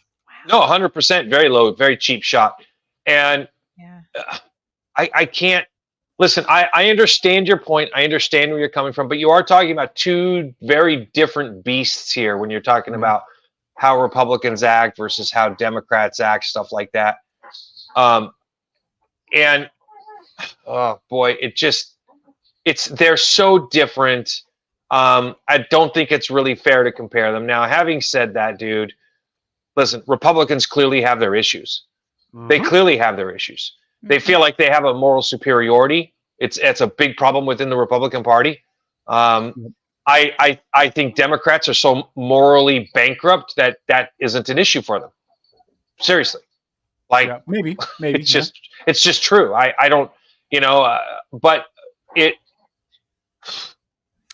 sad. It's sad. It's part of the reason why Republicans keep losing. It just is. I think anyone on the fringes, the further out to the fringes you get on the left and right, the more ridiculous the behavior gets. But I mean, honestly, for sure. Yeah, that's a great point. Yep. Yeah, I mean, for the most part, most of the moderate people that I've sit and had conversation with, yeah, they're moderate, they're reasonable, there's still like a spark of common sense when you look them in the eye. Yeah, maybe. Yep. The latest polls. So the latest poll ran by the Northwest Progressive Institute, which just on the name gives you an idea what they're slanted to, has Ferguson leading 46-42. But the last time they did a poll back in November, they had Reichert leading 46-44. So no matter what, there's some tightening of the polls. It's close, yeah. And then Echelon Insights, which is a right-leaning group, they have Reichert leading 39-35. But this isn't going to help. No. And for somebody like me who just wanted an end of Jay Inslee and his merry band of dimwits, and just to get a clean break and get away from it and reset a little bit and get some balance back at Olympia, then the DNC putting Sideshow Bob up, that's not a clean break from Inslee. That's what I'm saying. Yeah, that's. I'm somebody Inslee who wanted a 2.0. clean break, which is why I wanted Reichert. Yeah, because it's not too late. Oh, I think unless Semi drops out, and somebody said in chat, Semi should drop out and run for lieutenant governor. Yeah. Well, Corey. no, it's too late. He's pissing people off. Yeah. And now he's got some other accusations and things being made about him as well. He's persona non grata right now. Well, those accusations come from like 1989 or some nonsense like that. Yeah, they're old. They're old. He also had a gun charge back in the early 2000s. Listen, there are some legitimate issues with him, but I'll be honest with you, man. In my opinion, none of those issues really matter in who the person is now. None of those issues matter to me. Washington State has elected a felon to the legislature, so I really don't think that's a big deal. That's a great point, Tom. That's a great point. Yeah. Yeah. Well, yeah. Listen, it only works when it fits your narrative, though. You know what I mean? Like in politics, it only works when it fits your narrative. Right. Well, I mean, hey, neither one of these narratives fit my personal narrative, so I'm just bringing stuff up. No, I know. Let me throw another bit in there. In this sense, right? We've seen what Democrat rule since 1988 is looking like. We see it.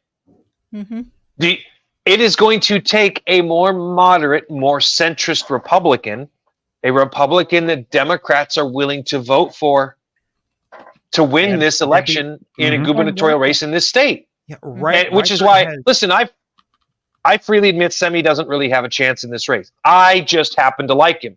Here's the problem. F you if you're going to give me grief over it. Yes. Nobody has any business giving me 1 ounce of grief over the fact that I happen to like Semi Bird. You don't like it? I don't care. I'm not listening to you. You don't make my choices. You don't pay me. I like Semi Bird too, but I don't think he has a chance. But yeah, I don't either. I like either. Reichert just as much. I like telling you both to shut up for a second. We got to go to break. When we come back, we'll continue the conversation on the Facebook side. And I'm going to ask Paul if he's buying Outlaw Radio Network.com. See if Paul's buying new shoes next. It's Outlaw Radio. Yeah, new shoes.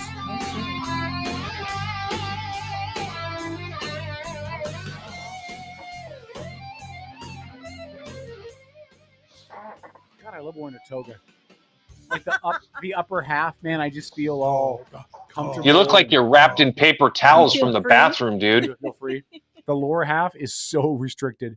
It's literally like I wrap myself in a body condom in the lower half. It's not even like I can't. Oh God, the visual. No, I just can't. Well, it's very tight. But nothing's showing, Paul. So if you're walking around in a toga, I mean, there's ways to adjust it so you can get a little. I'm sure there are. You know, yeah, I'm sure there are. But we're just sitting here like a couple of. If I don't get married after this show, I never will. Men and their adjustments. Hey, Phil. You know, this just reminds me. Now, the AM listeners won't see it, but the viewers, you remind me of a Greek god. Bacchus. Oh no! I don't even know who Bacchus is. He's the little chubby one eating the grapes. And yeah. Bacchus is the god off, of Phil. Wine and revelry. Okay, yeah. Screw off. Yeah. Yeah, I actually have plans for a tattoo involving Bacchus. Do you? Yeah. I'm getting tattoos when I go to Vegas in April. Nice.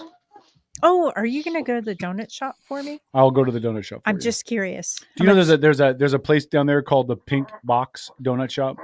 No.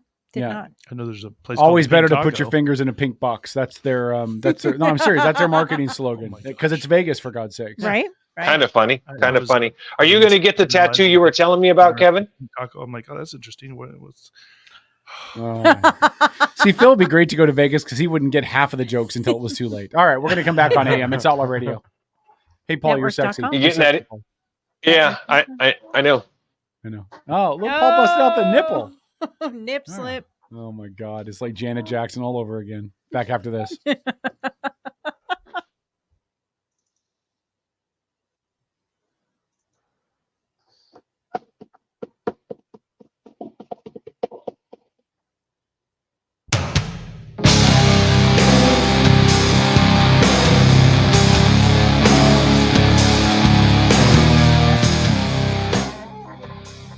I'm wearing white. It's my wedding day. I thought it was blush. Well, in the camera looks very white. Actually, I think I probably washed this with some red or something. Because it does seem to have a really, really faint like blush pink. Like faint reddish kind of tint. Or It's your story, Kevin. Tell it however you want. I'm just saying. I think I probably did. Because listen, one thing that K-Dog is not great at is laundry. Because I'm just throwing crap Hey, you don't have to explain yourself, dude. It's all good. Oh, Kevin, doesn't matter to me. Darks, lights, colors, whites. I don't care. Yeah, me too. You heard of bleach? I don't bleach anything, dude. No. Well, no, clearly. I do bleach bar towels. Of course you have to bleach bar towels. Yeah, I bleach bar towels. I don't bleach anything. There's so many jokes I want to make now that I can't because we're back on AM. Hey, everybody, it's Outlaw Radio. Paul's at the palatial St. Paul Estates. K-Dog, Black Tom, Lori, and Phil, and DJ D, by the way, are in studio. I am going to share the link again for our awesome Sarah account. If you would like to ask any anonymous question, you may do that. I just posted the link in the chat. We'll get to those in about an hour at 10:30. There is a specific question in there for Lori. I was going to say, yeah, we have a Lori specific. Yes, yeah? But you can ask whatever you want. Relationship questions, love questions, politic questions, current events, sports, cooking, movies, finance. Whatever you want. Like anything you want to ask, the table's open. Sure. Politics, I'll answer anything. Yeah, we'll answer anything. Now, were there any travel questions in there? Any travel questions? Ooh. Yeah, whatever you want. Whatever you want to put in. Oh, travel. I love And if you have a specific person you want to ask, like the person who said this question's for Lori, you can designate that to a specific person, or we'll all answer it. It's totally up to you. I'm encouraging you to leave your fingerprint on this edition of tonight's show by going to ask your questions. Also, remember, if you share tonight's show, do it now. If you share it, you'll get an enter into the drawing in just a couple of weeks now. Yeah. Where we're going to give away more Outlaw swag. Yep. An Outlaw Radio Network item of your choice off of our website within a certain dollar amount. We'll figure that out. But you can, if we draw your name, you'll get it. And if you're in second place in the drawing, we'll let you come in studio, do a whole show with us in a toga. And you should pay attention to the drawings because if you heard the show on Super Bowl Sunday, you got double credit for sure. That's right. That's right. Yeah. That's right. In fact, pay attention. If you share tonight's show, we'll give you double as well. We're Lori, doubling take up it. again? Well, yeah, because we're in togas. Oh. Sun's out, guns out. Anyway, so Toga. Paul, I said guns, not slingshots. Oh, ouch. I was just going to say, I found your wedding song, K-Dog. Uh-oh. Yeah. Don said the more you share, the more the entries. Yeah, but it's got to be the more you share each, like it's one per week, or one per show. So share a Sunday and then share a Wednesday, and that's but you can't share the Sunday show more than once. Sure you can. Well, there's a way you share the initial You could post share it and on then your you share post, the live stream. But we can't track it that way. Yeah, you could. It's just not You willing. can share it on your Can you personal track it, Lori? page, You have and to then be you willing. could share it in community groups. Share it however many you want, I mean, as long as today we can track it. Today there was 4 posts. You had the little live stream of the toga. You had a picture of the toga. You got the initial posting of the live stream, and then the actual live stream. You got 4 chances. Yeah. We can't share photos. We have to. We're sharing the feed of the show, just because it would be really hard for Lori to track, and we've tasked Lori with keeping track of this. Why do you have to have rules? Jeez. Because we got to make it easy. Come on, Dad. Jeez. We got to make it easy. Speaking of easy, Paul again is joining us from his palatial estate. Are you trying to suggest I'm easy? Yes. Guess so. Paul, you are easy. Paul, you're easy. I'm like a Sunday dude. morning. And I owned a strip club, for God's sakes. You know, most people are limited by their options and choices. Yeah, that's true. Yeah, you're easy like a Sunday morning. By the way, we only have 2 questions. Fell off the cliff. We only have 2 questions in there, so you guys need to step it in our anonymous box. Oh, Kevin, you don't want me to touch your box, okay? Speaking of an anonymous box, hi Lori. Okay, so anyway, I'll be here all week. Okay, so you guys need to get more questions in there, so get on it. Paul, let's talk about Paul's Bow for All, because I think that's a great idea. Those rays of sunshine on the north end are at it again. Those were the days. Yeah, I mean, you know. Well, listen. First, let me state because Pam Keeley up there, Kevin, had the most astute observation, and I think it's important for us to point out the truthfulness in that observation. Okay. At some point in time, she was listening to a show here, one from the summertime, one from a few weeks ago, and she used those shows as examples of why we are racist. And I know that this may shock some people. Yeah, we're racist. The show is racist. Right-wing extremists. Yes. Yeah. Yes. I've heard. Yeah. Well, thank you for that, Lori. Yeah. I've heard I'm a right-wing extremist somehow. Congratulations. We'll bring you a certificate. We'll teach you the secret handshake. But I think the most. Paul, you and I disagree on lots and lots of things. Yeah, 90%. Ish. And yeah. Yes, Lori. Wow. Okay. And do you remember what the conversation was that she referenced in that, by the way? Yeah, absolutely. I do. In fact, I went, yeah. She said we made disparaging comments about Native Americans. Pam, come a little closer. Wait for it, folks. Wait for it. Pam, come a little closer. I hate to break it to you, but I'm Native American. So much. No, I'm not like Sacagawea. What's her name? Elizabeth Warren. Okay, I'm not like Elizabeth Warren, where I'm like claiming like 196th Native American. I am Native American, registered with my tribe, have my card, my benefits. They help pay for my college. I am so, look at me, look. I'm so white and yet so Native American, but it's true. Okay, we'll get. Would you? Can I say it, Kevin? You're so. How Native American are you, Kevin? You are so Native American. You had a tax-free fireworks stand on your front lawn for 10 years. What? Well, hold on. It was not federally tax-free. I had to claim the income on my federal returns, but not on the state. So while we're talking the Polls Vote for All thing and stuff, Rick and his son Logan came into the tasting room today, and I think they're listening right now. I want to say Rick, hi, we love guys. you. It was nice. It was nice seeing Rick again. And hey, now first, don't do that, Tom. How come? We do not want Rick to be judged as guilty by association with us. Yeah. Because we are right-wing extremists. I am still trying to figure out how the Democrat in the studio quantifies as a white right-wing extremist. How the Democrat Native American in the studio is a right-wing extremist racist against Native Americans. Yep. Right. Yep. I don't. Could you explain that to me? Because I don't get it. Or the libertarian. I'm trying to figure out how libertarian gets lumped in with right. Sean said right.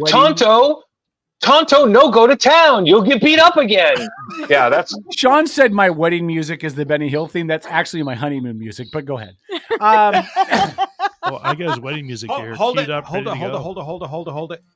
That was a reference to your love life. Does that count as a shot? No, because that means I'd be married. So no, that does not count. Yeah, there's no love in that anymore. All right. I just wanted to know. You want to hear your wedding music? Can we? Do you have wedding music? Well, just for you. Hold on, really quick, Paul. Hold on. Go ahead. What is my wedding music? Yep. Go ahead. Little Chris Isaac. Turn that off. Turn that off. Turn that song off. Hold on. What's going on here?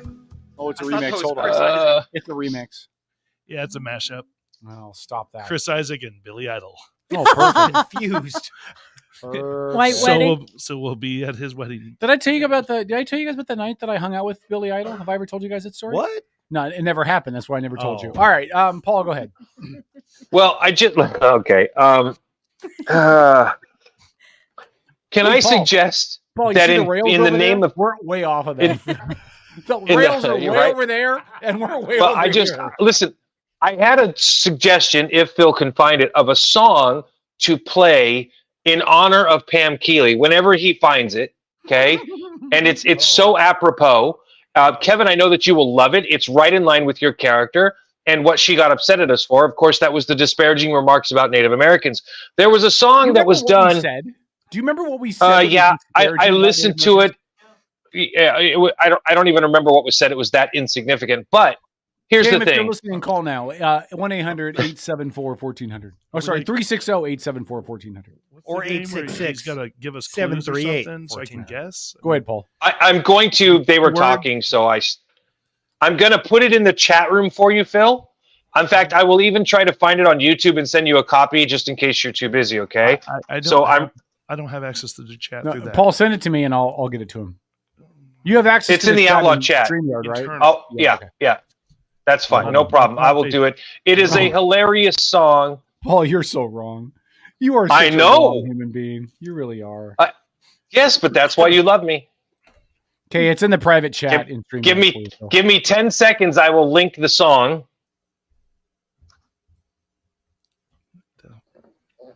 All right, I just sent it to him. All right.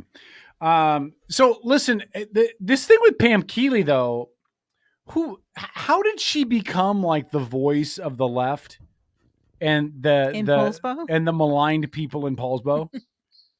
Like, how did she become judge, jury, and executioner of all things? Like, did she just have to start her own Facebook group and suddenly she became Jesus Christ of Nazareth? Is that what happened? I don't know. Seems that way. Paul's not paying attention. I'm actually asking him a question, but he's off on the line. I don't know what he's doing. Sorry, Kevin. I was making sure this was the right song. Okay. What put Pam Keeley in charge? Like, how did she become the arbiter of all things? That's a great question. I will say this. I think that she probably just started with a small group, and there are literally so many people up in Paulsbo and Bainbridge Island area that are tipped over to the left that it slowly picked up steam, And I think it really took off after the whole gay pride parade thing, whole gay pride stuff. Here you go, Paul. Hey, Mr. Custer, please don't make me go. This is so wrong. I had a dream last night about the coming fight. Somebody yelled attack, and there I stood with the arrow in my back. All right, turn that off. We're gonna get banned. What did I miss? I was just dealing with the chat, and I'm like, oh, what did I bring What my happened? attention back to? What was Nobody knows, my friend. Oh, wait until you got the song for the 10:30 spot. Oh no. My God. Please Rick Eckert, you call should me come into Phil. studio sometime where your outlaw gear in here. That'd be great. Yeah, Rick was in the tasting room today. No, but I'm being serious. Mm-hmm. What's her name again? I've already forgotten it. What's her Pam name? Keeley. Pam Keeley. Pam Thank you, Keeley. Pam Keeley. Pam Keeley, for some reason, has been given this inordinate amount of power as the person in charge of Paulsbo for all. I don't know if I would go with the word power. She has power. I would go with the word notoriety. Yeah. But she has power because Loud she's voice. segregating. She's Clout. segregating. She's segregating speech. She's banning people who don't agree with her. She's deleting comments of people that speak differently from her. She is controlling the narrative on the North End, and a lot of people are listening to her and following that like it's gospel. And I'd like to know who appointed her. Who put Pam Keeley in the catbird seat? The people did. The people are stupid. Yes. Yes. Pam, we invite you on the show anytime. We'll have a conversation. We'll wear togas. You won't show up. You're chicken. Outlaw Radio. I'll wear a toga. Network.com.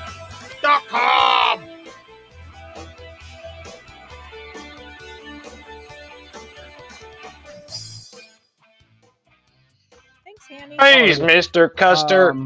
I don't want to go. Hey, let her know. We'd love to have her on. Now, I will tell you that most of us have been banned from her group, but we'll let her come on our show. And the reason we will let her come on our show is because we're not her. I don't think I've been banned. Oh, of course, Paul has been. Yeah, I have been. I don't do. I got very banned much the on first time I commented on her page, man. Yeah. And all I did was point out the hypocrisy that she banned somebody for disagreeing with her. That's how fragile they are. Oh, that I engage with Facebook so very little outside of either the show or promoting my business. Hold on. Love your new picture, though, Tom. Love your new pic.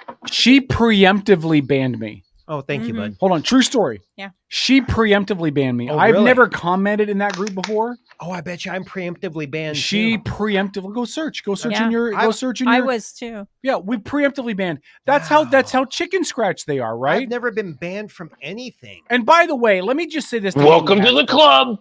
Let me say this to Hanny Baxter, who's in the chat. Hanny, I love you and you know it. I support you. I will always have you on this show. But how you can associate with somebody like that and still say that you are for the free share of ideas or elections or anything of the sort boggles my mind. You should be pissed off and annoyed that people like that are in our community, segregating voices and silencing people's opinions because they don't agree. That should offend you as an American, Hanny. And the Democrat Party in this county should not stand behind and let that happen. The Democrat Party should stand up and say, no, if this is who you're going to be, we don't want to be associated with you because we need to have free voices and free speech and conversation, not an echo chamber. That doesn't make anybody better. And the fact that you don't stand up against that makes me sick. Outlaw Radio, back on AM after this. Sad. It makes you sad, not sick. Sad. Sad. Just say sad. It sounds good.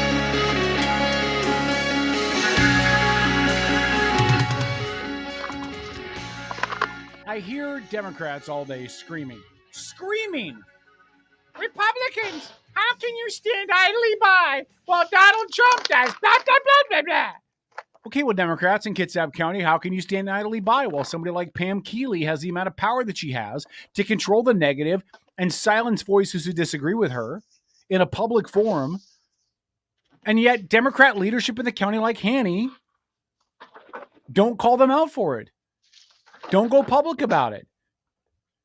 Associate with it. I would not associate with Pam Keeley if I was a Democrat leader. And when Pam says, but why? I'm doing important things. Yeah, the important thing you're doing is silencing people. Shouldn't you want more than that? Or is the left agenda too important? And I'm not trying to be mean to Hanny. I really like Hanny. I really do, Hanny. I hope you get the spirit of what I'm saying. But if you stand by somebody silencing other people's opinions, then I don't want to hear any bitching, whining, or complaining when somebody silences a Democrat's opinion. Now, we'll gladly have Pam Keeley on the show. I'll give her an hour. We'll talk with her for an hour about everything she wants to talk about, like we gave everybody. We'll interview anybody and everybody. We don't silence anybody. We're not going to pick a fight with her because that's not what we do.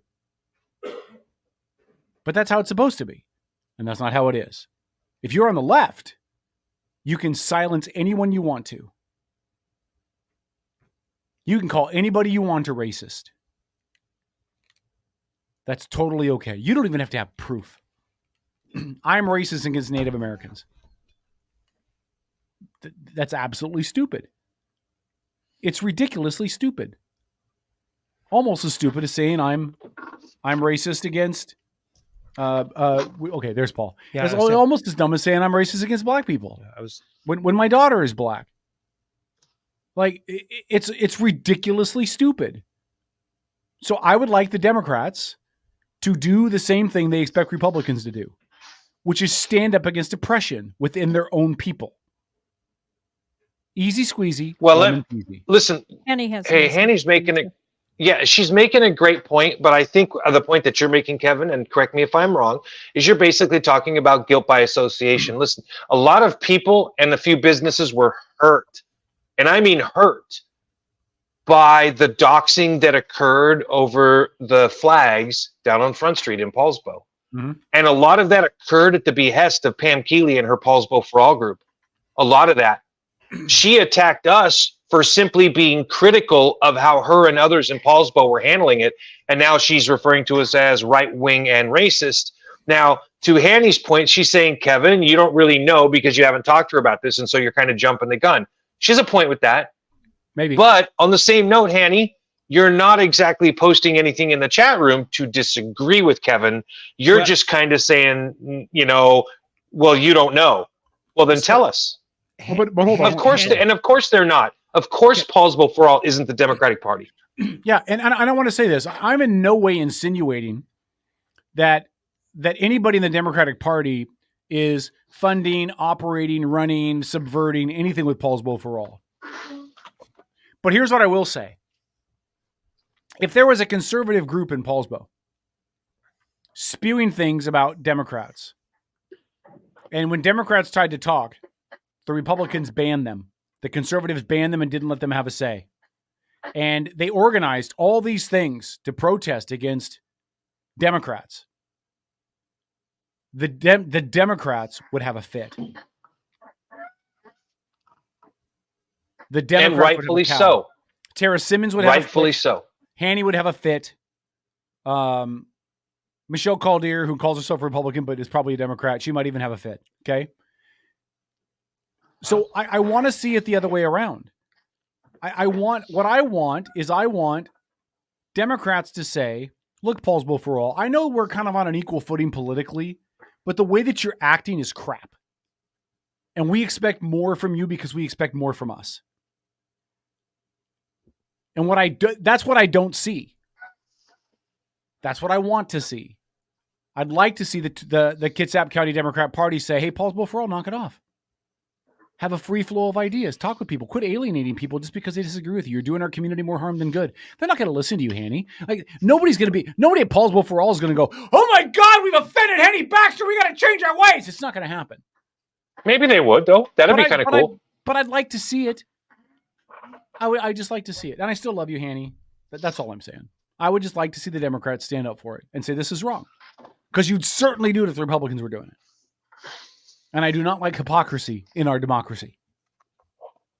Then you don't like our democracy because there's so much hypocrisy. But I'm going to keep calling it out. Like every sitting politician is a hypocrite. I'm going to keep calling it out. I mean, me being the guy from the biggest third party in the country at 2.1%. Here's Tom, you don't sound sure.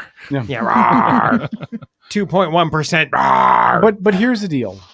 Also known as a rounding error. You know who's not? You know who are not hypocrites?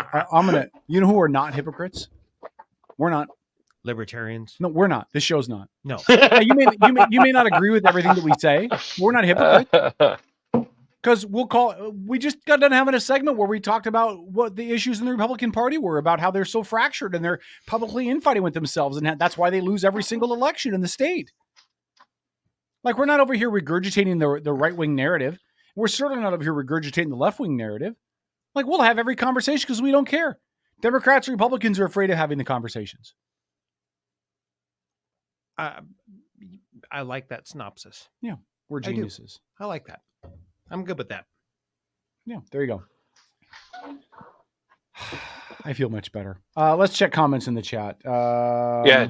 Hanny Baxter, sorry I missed that conversation. Yes, you are. yeah, you just missed it. You just came in after it. Mick said, seen Keeley on the news for school board. Mm-hmm. She gets positive coverage from local media. They show her as a social justice warrior and a member of the oppressed minority. What oppressed minority is Keeley? Gay. Okay. Hold on.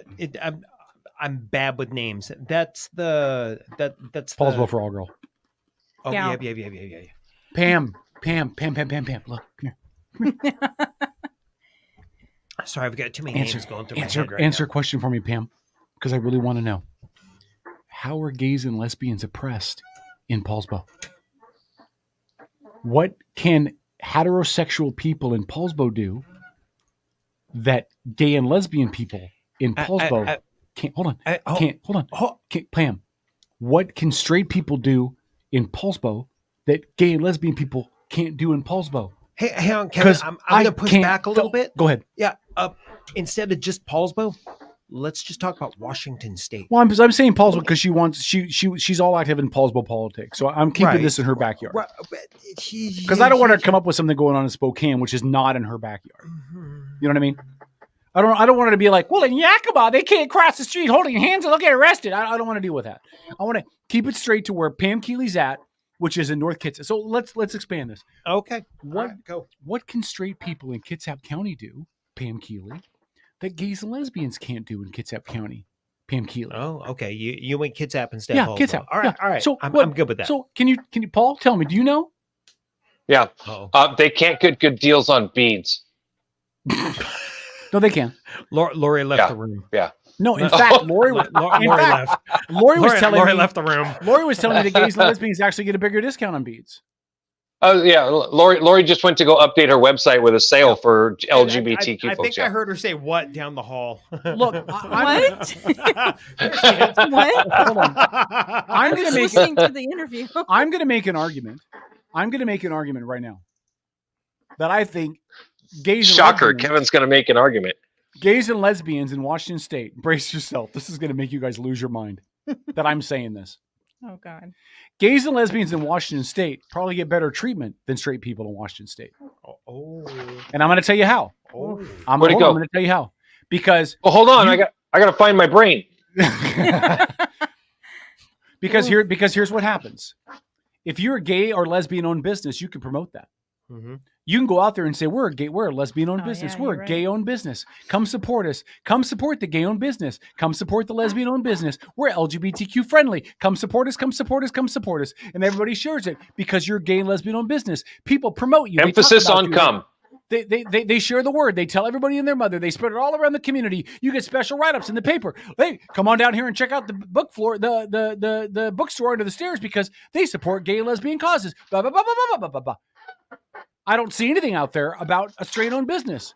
Oh, you're a dude and his wife? And you guys own a cake shop? And you come support the straight-owned business? Nobody says that. Nobody does that. No, because if you did, literally, minimum 50 to 55% of the population here would ostracize you and your business would be done. So I actually you can't promote your values here. I think it's easier to do business in this community. Now, not everywhere in the country. I'm not dumb. Maybe not even everywhere in the state. I mean, I think if you went to the other side of the mountains, it wouldn't be quite as friendly. Okay, especially if you're next door to Lauren Culp. But if you are on this side of the state, I think it's more advantageous to be a gay lesbian. I would push back on that about Eastern Washington. I've heard that some of the conservative strongholds, shall we say, have been turning very blue. Yeah.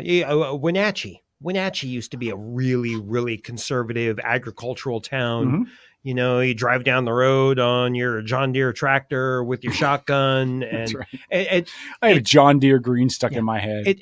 It's not that way anymore. It's just not. So I wouldn't even say that Eastern Washington's all that terribly conservative. No, but I think if you get into the Palouse, if you get into the Okanagan, if you get out of Spokane and Yakima, and maybe even out of Tri-Cities, but you get into some of those really remote farming areas. Oh, so you mean really close to the Idaho border, or north, or south. When you're in the wheat fields. Okay.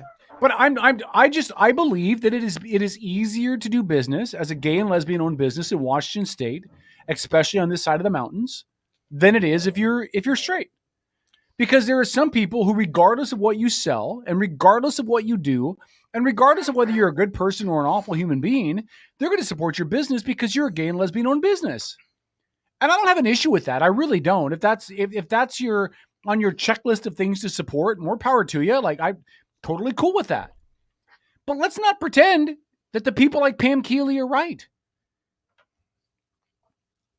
Please, somebody tell me what a heterosexual man or woman or couple can do in Kitsap County that a gay or lesbian or trans couple or man or woman or whatever gender they assign themselves as can do in Kitsap County. Because I can't think of one.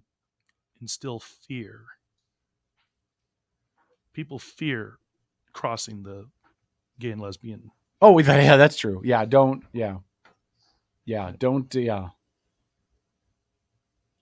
Don't do that. Yes. Yeah, but Phil's right. I mean, if you piss off a heterosexual owned business, nobody's going to care. You piss off a gay and lesbian owned business for something they perceive as disrespect, and your host, because 56% of the community will rise up against you. Hold on, we'll talk about this more on Facebook, Outlaw Radio.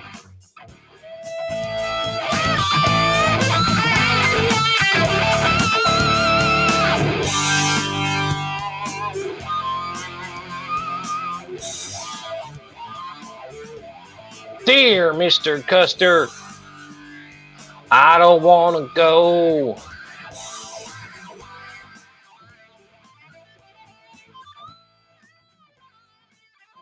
Outlaw Radio. Anyway, yeah. What are you laughing about? J. Andrew Kennedy.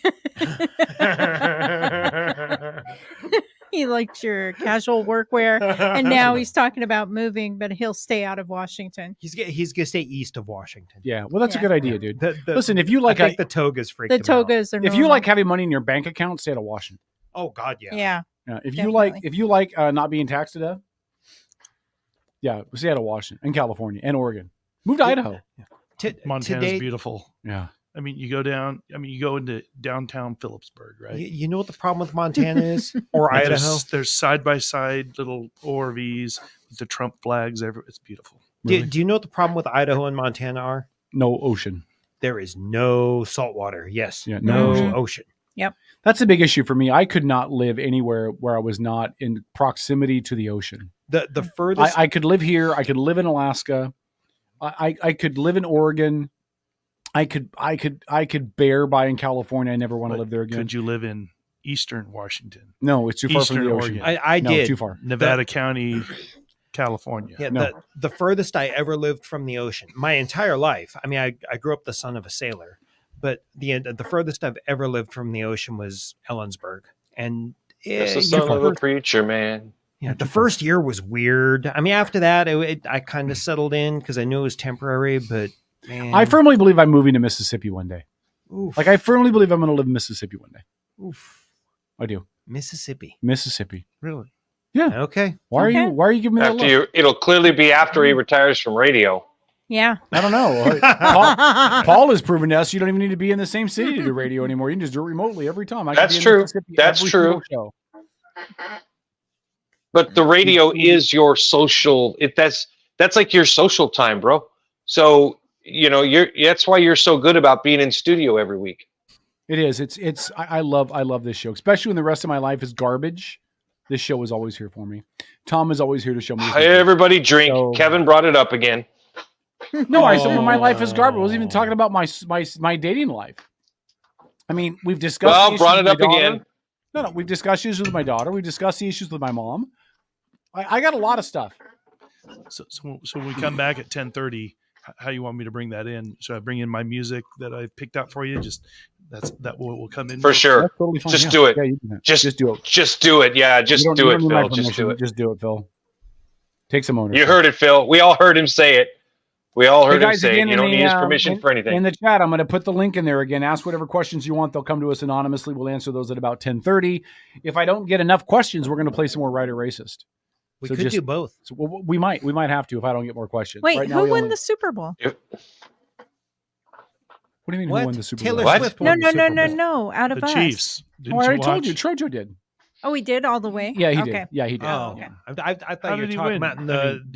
public opinion. I mean, that would be Sorry. Taylor Swift. Did he put in some like a short on this to win that way? Yeah. He took. He played short. He brought a step stool. He didn't know his real Really? story. Hold on. Hey, Rick says it's such a clear night you can see the Milky Way, man. I got to go outside and look. He said I'll be he's right out back. in the middle. He said he's out in the middle of the ocean. How is he in the middle of the? Where are you at? He was talking Rick? about his time in the Navy.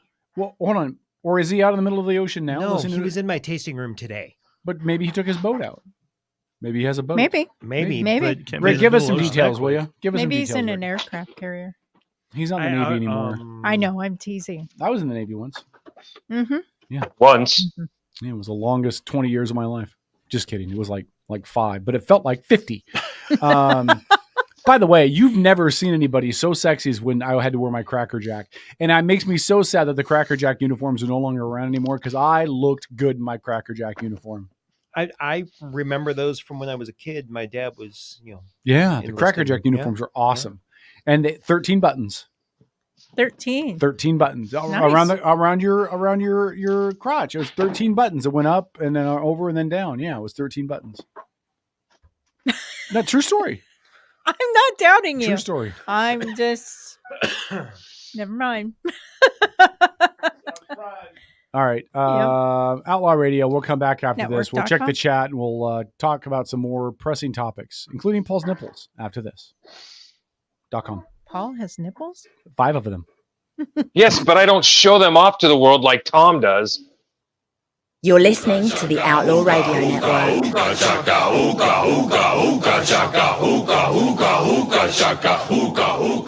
can't stop this feeling deep inside of me.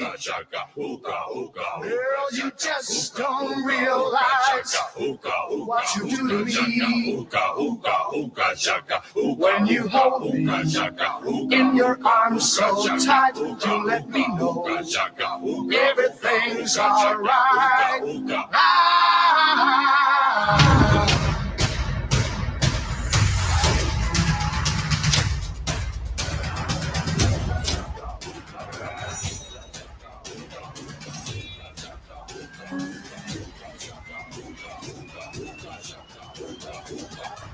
We're all the football fans whining because Taylor Swift ruined our football game. A bunch of a-holes.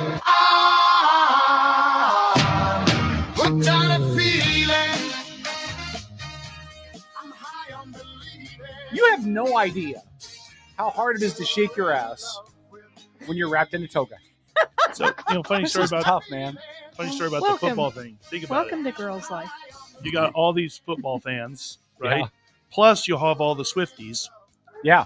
I mean, what did it do? It just added an audience. Mm-hmm. I know everybody's sick of talking about it. I'm not going to waste a lot of time, but there's still any time is wasted on this. Maybe anyway. Paul doesn't see it on his feed, but I see it all over on mine.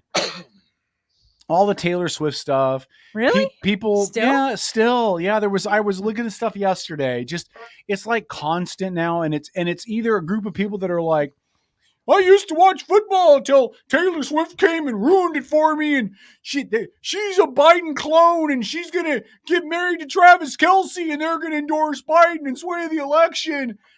Like, are those the same ones that got upset at Colin Kaepernick yes, too? 13-year-olds can't vote. Okay, that's one. And then there's the other group that's like, everybody's pissed off at Taylor Swift because she's a powerful woman, and you are all just misogynists because you stop it. God, it's so dumb. Just enjoy your football game and shut up. Shut your fat mouth and sit down. The question is she going to show up at NASCAR next? Who cares? Yep. That's another Look, can I be honest? I'm a man. No, don't be honest. Please I'm a man. Really? What are my options? I can get a shot of Taylor Swift, who's an attractive woman, or I can get a shot of a 400-pound defensive lineman on the bench. What would I rather look at? I'd rather look at Taylor Swift. Chugging beer. If they're not going to show, you go, I don't judge. If they're not going to show game action, I don't care who they show. If you wanted game action, you'd turn into Pornhub. No, we've already had a conversation about what I don't like about porn sites. All right, Jane or Kennedy, if I was a female shaped like a 2x4. Are you okay? And Tom's been cut off as he just biffed it. You okay, buddy? Yeah. It's so hard to maneuver around in these pencil skirts. Oh my God. I'm totally fine. Okay. Yeah, it was just ridiculous. Well, I went to sit in my you're chair as fine and as you were rolled that before you way. fell. All right. Here's a camera and everything. Somebody, hold on, Kevin, in the studio. You guys want, Lori, Kevin, do me a favor. Yeah. Check Tom's head for any dents, please. Yeah, I already did. He's good. Okay, good. He's got a bunch of them that are already there. No blood. Okay. Janet Kennedy says, if I was a female shaped like a 2x4 worth $1 billion, I'd probably date a Kelsey. Okay, all right. He also said Tom's nops are erect and masculine. Stop talking negatively about them. And Joey said the Cracker Jacks are still the dress blue uniform for enlisted. I thought they were taken out. All right. I don't know. God, I have no idea. I thought they were gone. When was the last time you had to see the Navy and the dress blues, though? Here's the stupidest thing the Navy ever did. The Navy got rid of their working. The Navy got rid of their working blues, and then they put the dungarees. The dungarees. Yeah, and then not the working blues. Sorry, the dungarees. And then they put them in different shades of blue camouflage, like BDUs. Oh, but they're different shades of blue. So if you get blown off a ship and you're wearing camouflage in the ocean, great idea, great plan. geniuses. It's not like that Cracker Jack Blue was It's more a digital cami But stuff. if you're on the ship, you're probably not wearing your dress uniform. Well, that's fair. Yeah, you're wearing something. And let's face it, if you fall off an aircraft carrier, that's a long way down. It is a long way down. That's why they got a net around the edge. That's right. You better cross your arms and legs before you hit that water for sure. Hey, I put in the chat room, guys, a great clip. It is Ann Coulter and Van Jones, formerly of the Barack Obama presidential kind of White House. I don't remember exactly. He was one of the czars, I think.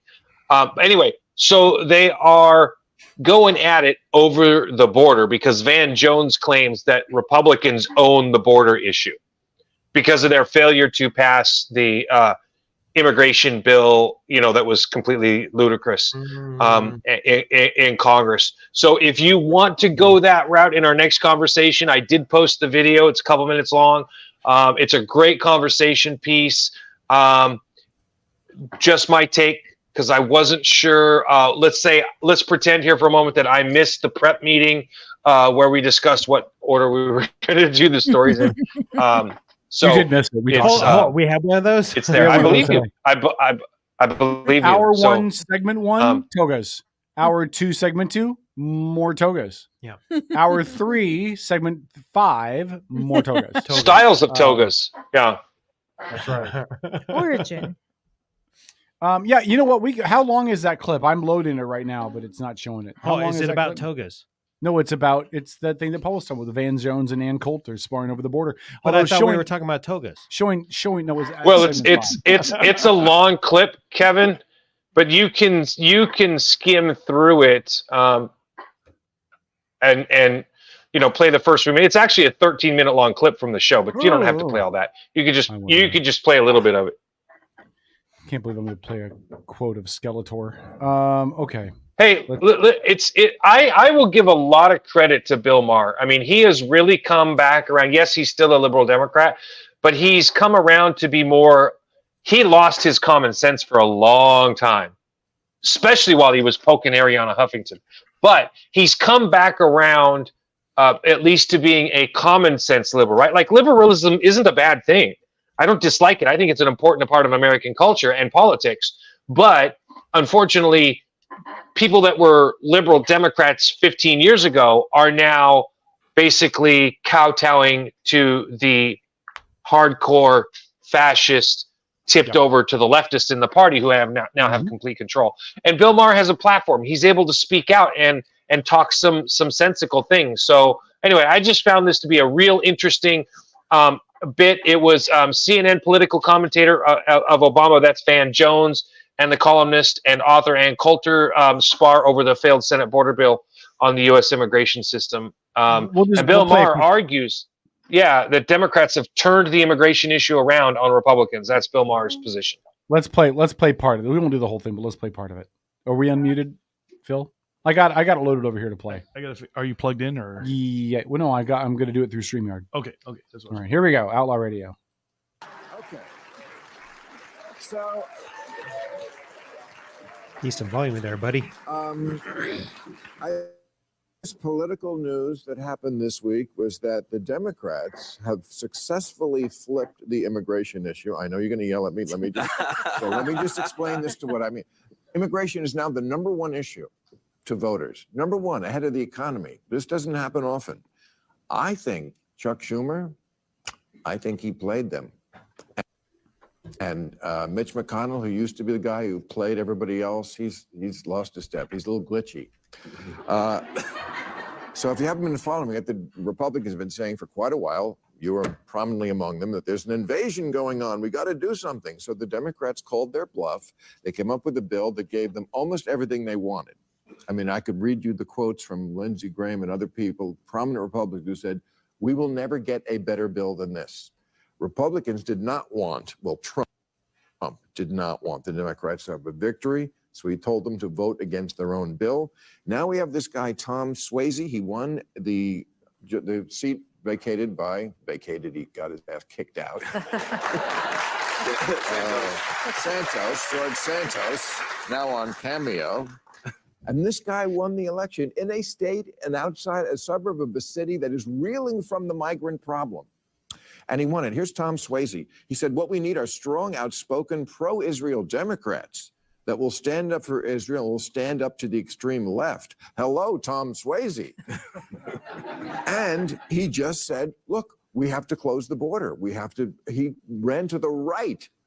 So I think that this is very good news. If you are a Democrat, this, to me, leads the way for them to win on the issue that looks like it's going to be the most important issue. Look, it turns out there is a conspiracy to keep the border open, to flood the country with undocumented people, and it's led by Donald Trump and the Republican Party because it's down their open border. They have the opportunity to close it. People, we've been hearing from the right that there's a political agenda here. That's why we have all these undocumented people here. Well, it turns out there is a political agenda here to not just solve the problem, but to weaponize it and use it against Democrats. And I think we have a healthy party. You could break with Biden and not get beat up on Twitter or X or whatever they call it. You could run to your own district. You can talk about these issues and get elected. The problem that you have is on the other side. If you don't march lockstep with everything that Donald Trump says, you will get destroyed by Donald Trump if they keep nominating bad folks. But I'm very curious here. Are you how ashamed are you that the Republican Party flipped on its own issue?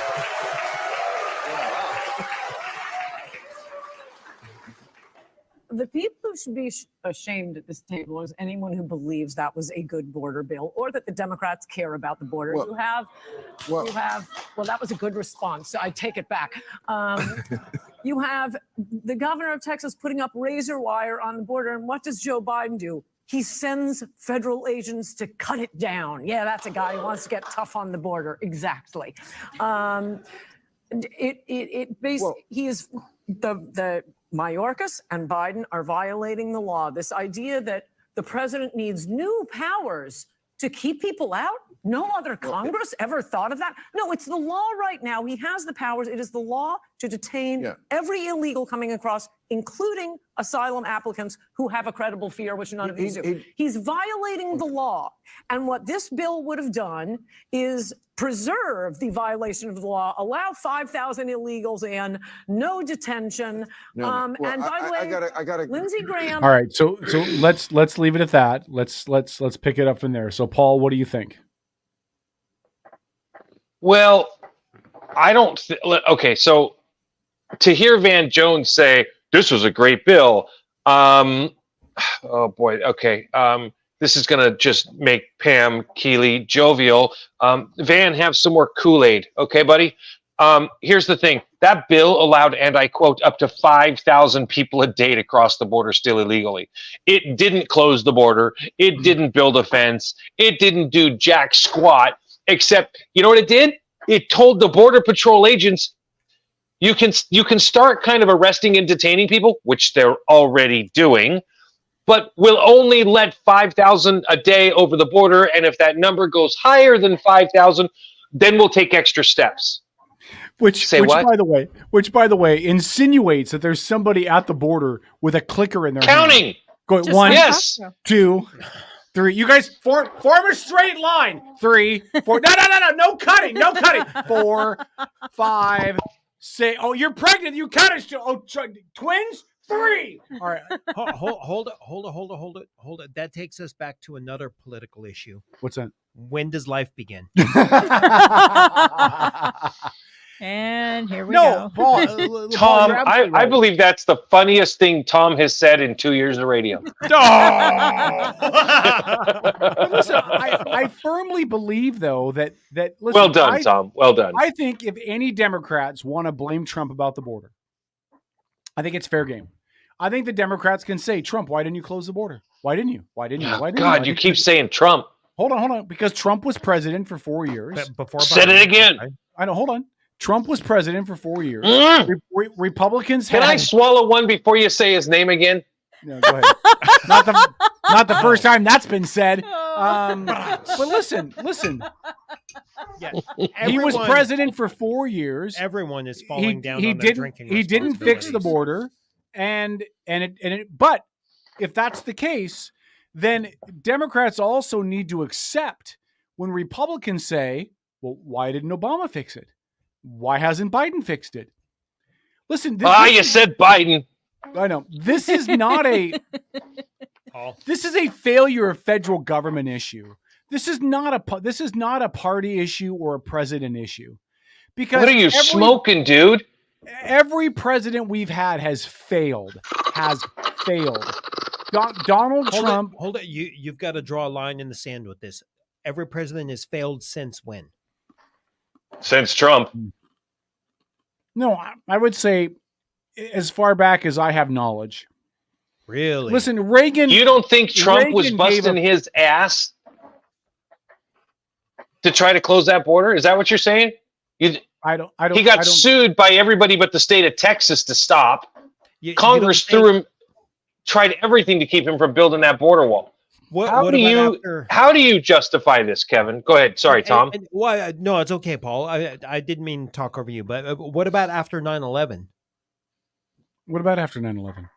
Do you think the borders were still wide open after 9/11? Again, let's talk about the plurality of George Bush's. Well, let's talk about the plurality of George Bush's administration right after 9/11. Ooh, meaning more than one, plural. The whole time frame for him. Yeah, maybe after 9/11 the borders were secured, tougher. Were they when he left office? No, because eventually after September 11th, we all got back to being lackadaisical and not really caring too much about what was really going on in the world because we are the United States and we live on an island. And that's not going to happen to us again, and we're just going to get careless again until it happens again. So, listen, and you can go back as far as Reagan if you want to. Reagan gave carte blanche passes to all the illegal immigrants in the nation and basically said, okay, you guys are forgiven. You can stay. The reason why I blame every president is because regardless of what you do at the southern border, even though Trump tried to build the wall and tried to do a whole bunch of things, the one thing that they did not do that has to be addressed as part of the process is a clear legal path to citizenship, a clear legal path to get into this country. How do you deal with the dreamers? How do you deal with the minors? You have to address the whole thing. Closing the border is one thing in an entire poo-poo platter of immigration stuff that has to be resolved for this not to be an issue anymore. What? And Trump did really good on making a lot of noise and starting the border wall. But he did not address any of the other stuff. In fact, he badmouthed dreamers. He talked smack about dreamers. So I think our problem, honestly, like most problems, is based on communication. And communication's all about words, right? So sounds like a marriage. So I wouldn't know. It kind of is. Oh man, is that a drink? No, I didn't. Just said I wouldn't know. I didn't say anything. All right, I just want to know: is that a drink or not? No. Well, if it's not, let me help you out, Tom. It's very close to talking about Kevin's love life. Now we're drinking. Take a drink. That's not a drink, you slacker. So we talk about the border in terms of open and closed. I hate ginger, by the way. Yeah. Shouldn't we talk about the border in terms it's like a good woman, open and closed. But shouldn't we talk about the border in terms of regulated? Right? Because I mean we need to allow people into our country, but it needs to be regulated. The people coming in need which to be it's vetted. supposed to be. Right, Tom? Yes, those laws are in place. They're there. Should we change the vocabulary about how we talk about the borders? Because we talk about them as open and closed, and that's very black and white. But don't make it a racial issue. Okay, on and off, binary, 1 and 2, or 0 and 1, or whatever. Open and closed. But it's not that simple. So I mean, you're right. We should talk about the border in terms of regulation, right? You know, who's coming in.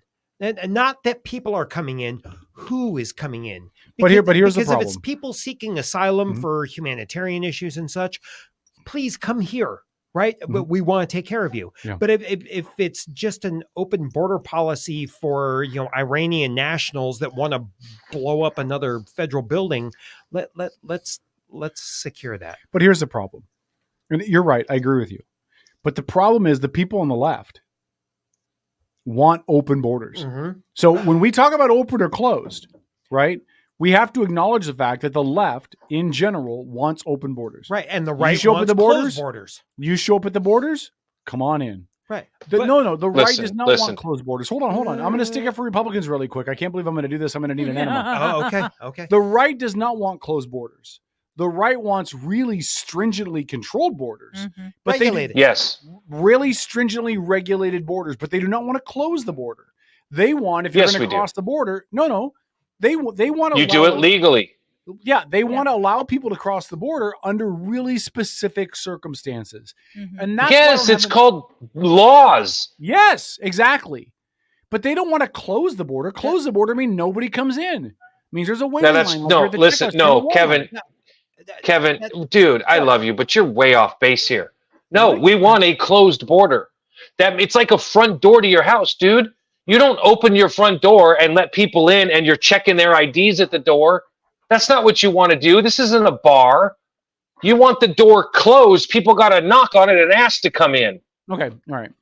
It's a real simple distinction, brother. Yeah, it's a simple distinction. You and I are do you arguing know the what the same percentage? thing. You and we I are, but do you arguing know what? Yeah, go ahead. We are. Do you know what percentage of people that cross the border legitimately are applying for asylum versus just coming in? 5%. Small 5%. Less than 5%. Yeah, just under 5%. Okay. Now that's insanity, dude. And most of those people are seeking the ability to generate more revenue for a better life. That's what they're looking for. That's not seeking asylum. Seeking asylum is a Uyghur fleeing China, right?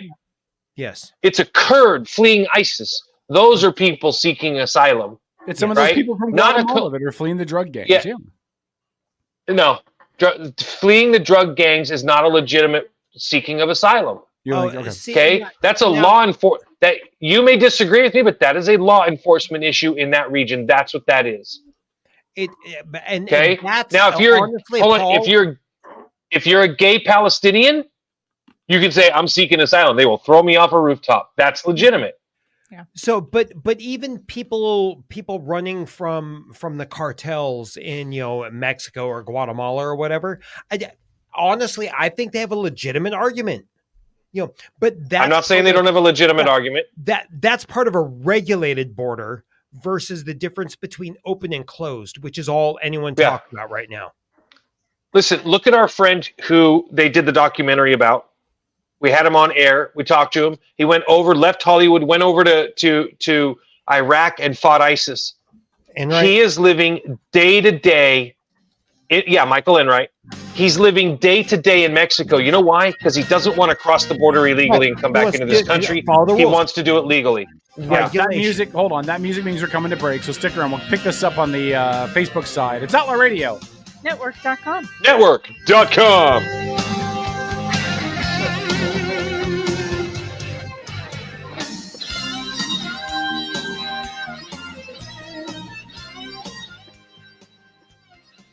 The cool thing about these togas is easy nipple access. Okay. So FYI, it's only 2 minutes. My eyes. Really quickly, last chance for you to submit your questions. We got a couple other questions in the room. Some of them were really pointed, by the way. So I'm going to put the link in there one more time. If you want to ask us anything, we will answer any of your questions. Share whatever you like in there right now. Get those questions in right now. Oh, I will. About sports, religion, sex, politics, current events, Lori's Kevin's relationships, my relationships. Ask whatever you want. I don't care. Cheerleading. Put those questions. Go to Sarah Ha. Turn on those questions. If you want to ask them publicly, go ahead and drop it in the chat box as well. If you don't want to use Sarah Ha and you want to make them publicly, you can put them in the chat box now, and we'll answer them as well. That takes some gumption. Yeah, well, it can. Yeah, it can. But I want to be fair. Some people don't trust third party sites. So true. Any questions you put in the chat room during this segment, we'll answer. And really, make it about anything: movies, sports, entertainment. Anything. Anything is on the table. I Anything. Bacon. You have one? Who said bacon? Okay. Who said bacon? Bacon. Paul said bacon. Bacon. Okay. Paul, I love you. Bacon is wonderful. You're welcome, Tom. Thank you. Yes, it is. I forgot. Almost anything is good with bacon. I had brownies. Almost anything. Damn it, Lori. Fresh brownies. Almost. So what is not good with bacon, Paul? Tequila. I disagree. I would drink tequila while eating bacon. Yeah, tequila and bacon. Kevin, you drink tequila while eating anything. And you would drink anything while eating bacon. That's true. Hold on. We're coming back on AM. Stick around. Tom has a question. It's Outlaw Radio. No, I have a statement. Okay. A statement. I don't care.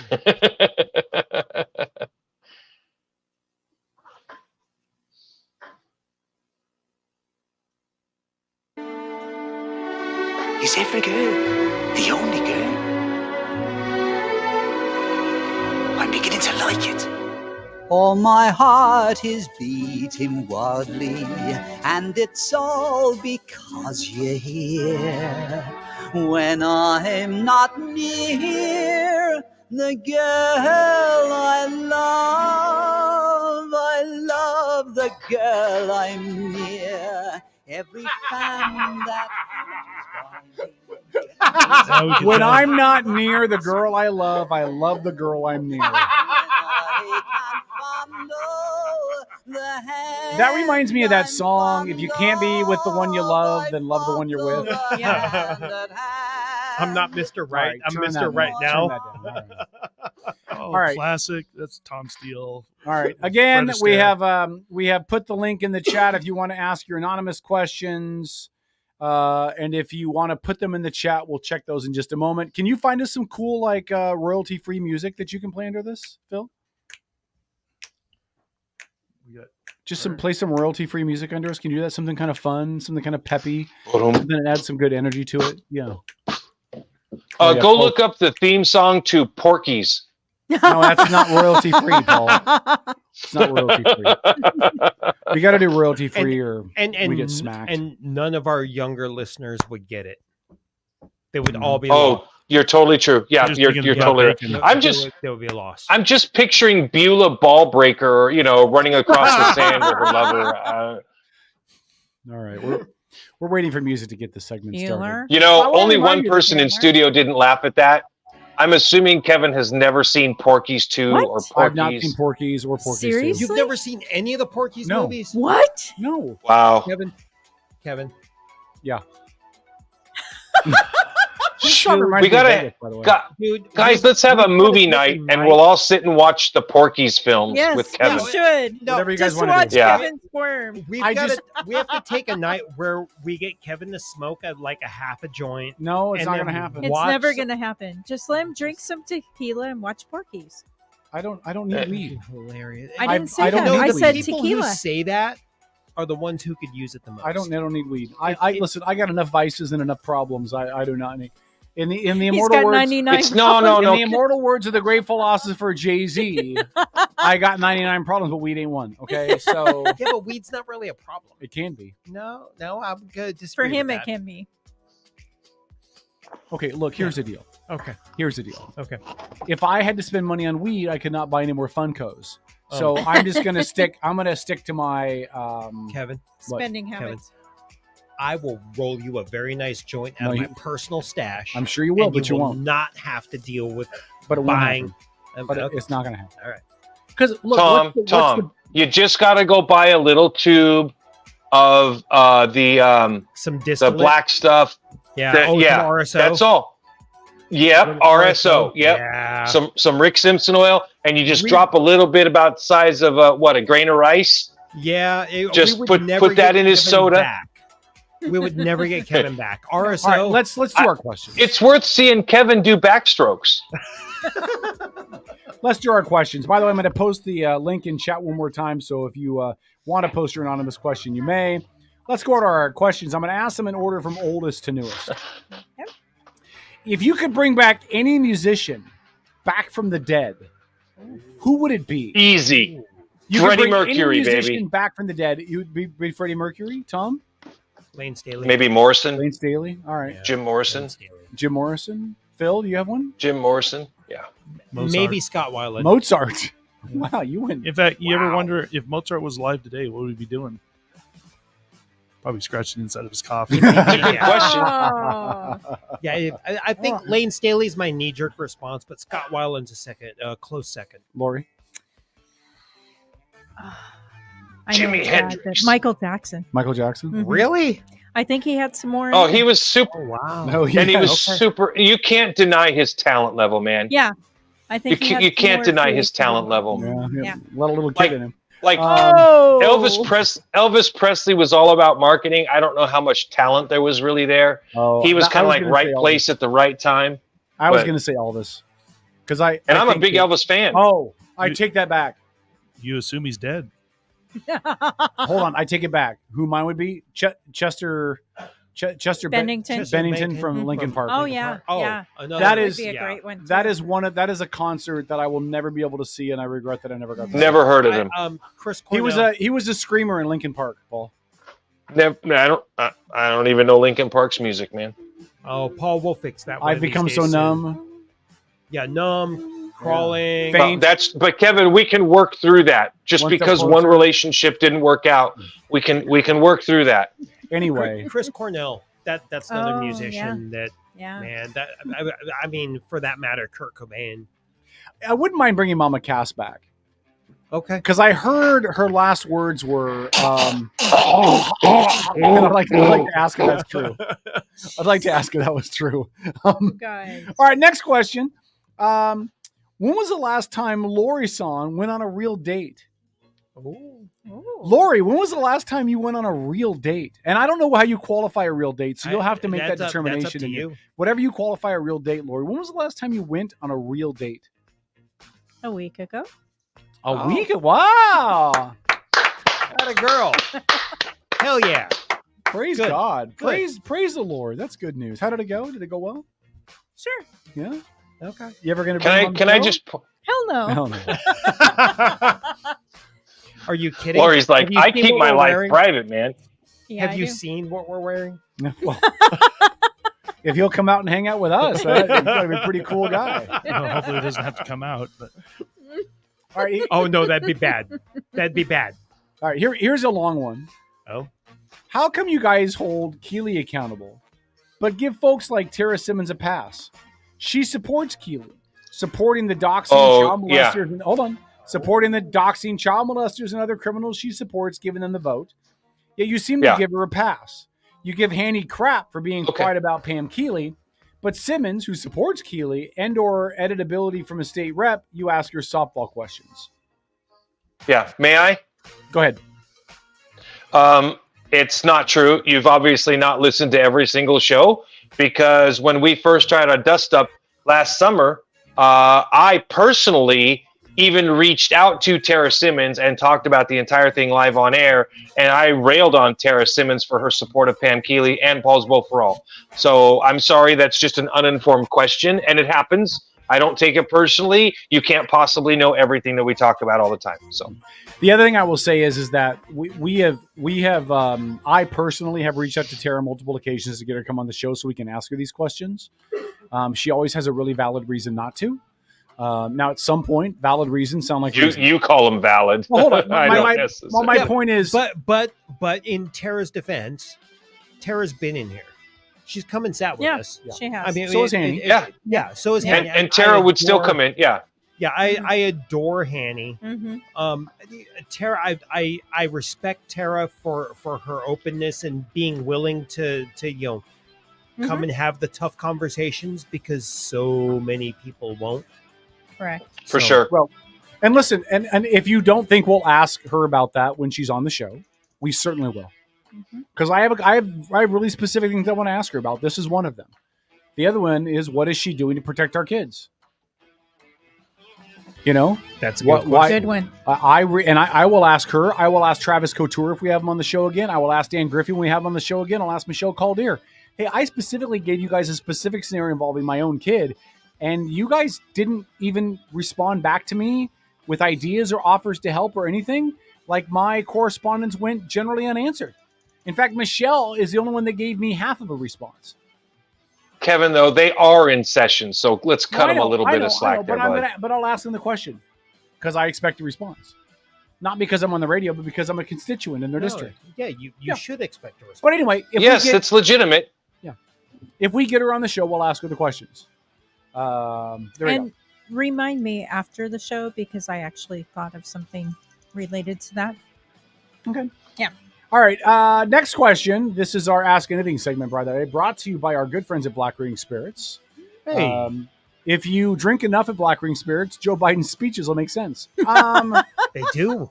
They do. Rum raisin Question: pancakes. Why move to Mississippi? This is obviously directed to me. Rum raisin pancake. Why move to Mississippi? Simple.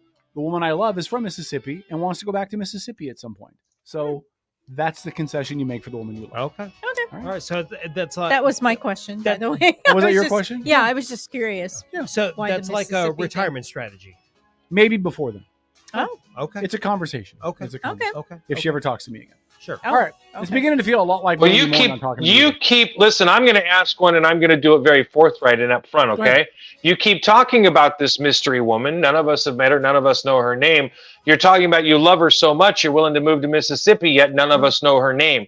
So my question is, A, why don't we know her name? And B, I know her name. and B, I don't know her name. And B, told can you we her assume you maybe you're doing more talking yourself into loving her? I mean, Oh. it's just it sounds like You want to go there, do you? That's You- a you big wanna No, go I there? don't. Ooh. I I'll answer don't. the I question don't. if you I'm want me just to. You want asking. to go there? I love Kevin, but for those who don't know, he actually put a post on his Facebook page about how he assumed I was going to be wanting to talk about his love life on Because air you always tonight. do. And Because you always and- do. Religiously. Oh, you said love. hey, do not be comparing that to my faith now. Religiously. You heard the word or the phrase. Take your shot. Drink. Oh, for God's sakes, you're right. So You brought it up. I'm going to refer to her as G, which is normally. Yeah, you're right. You're right. Well, listen, I'm going to refer to her as G, which is what I normally refer to her as. Okay.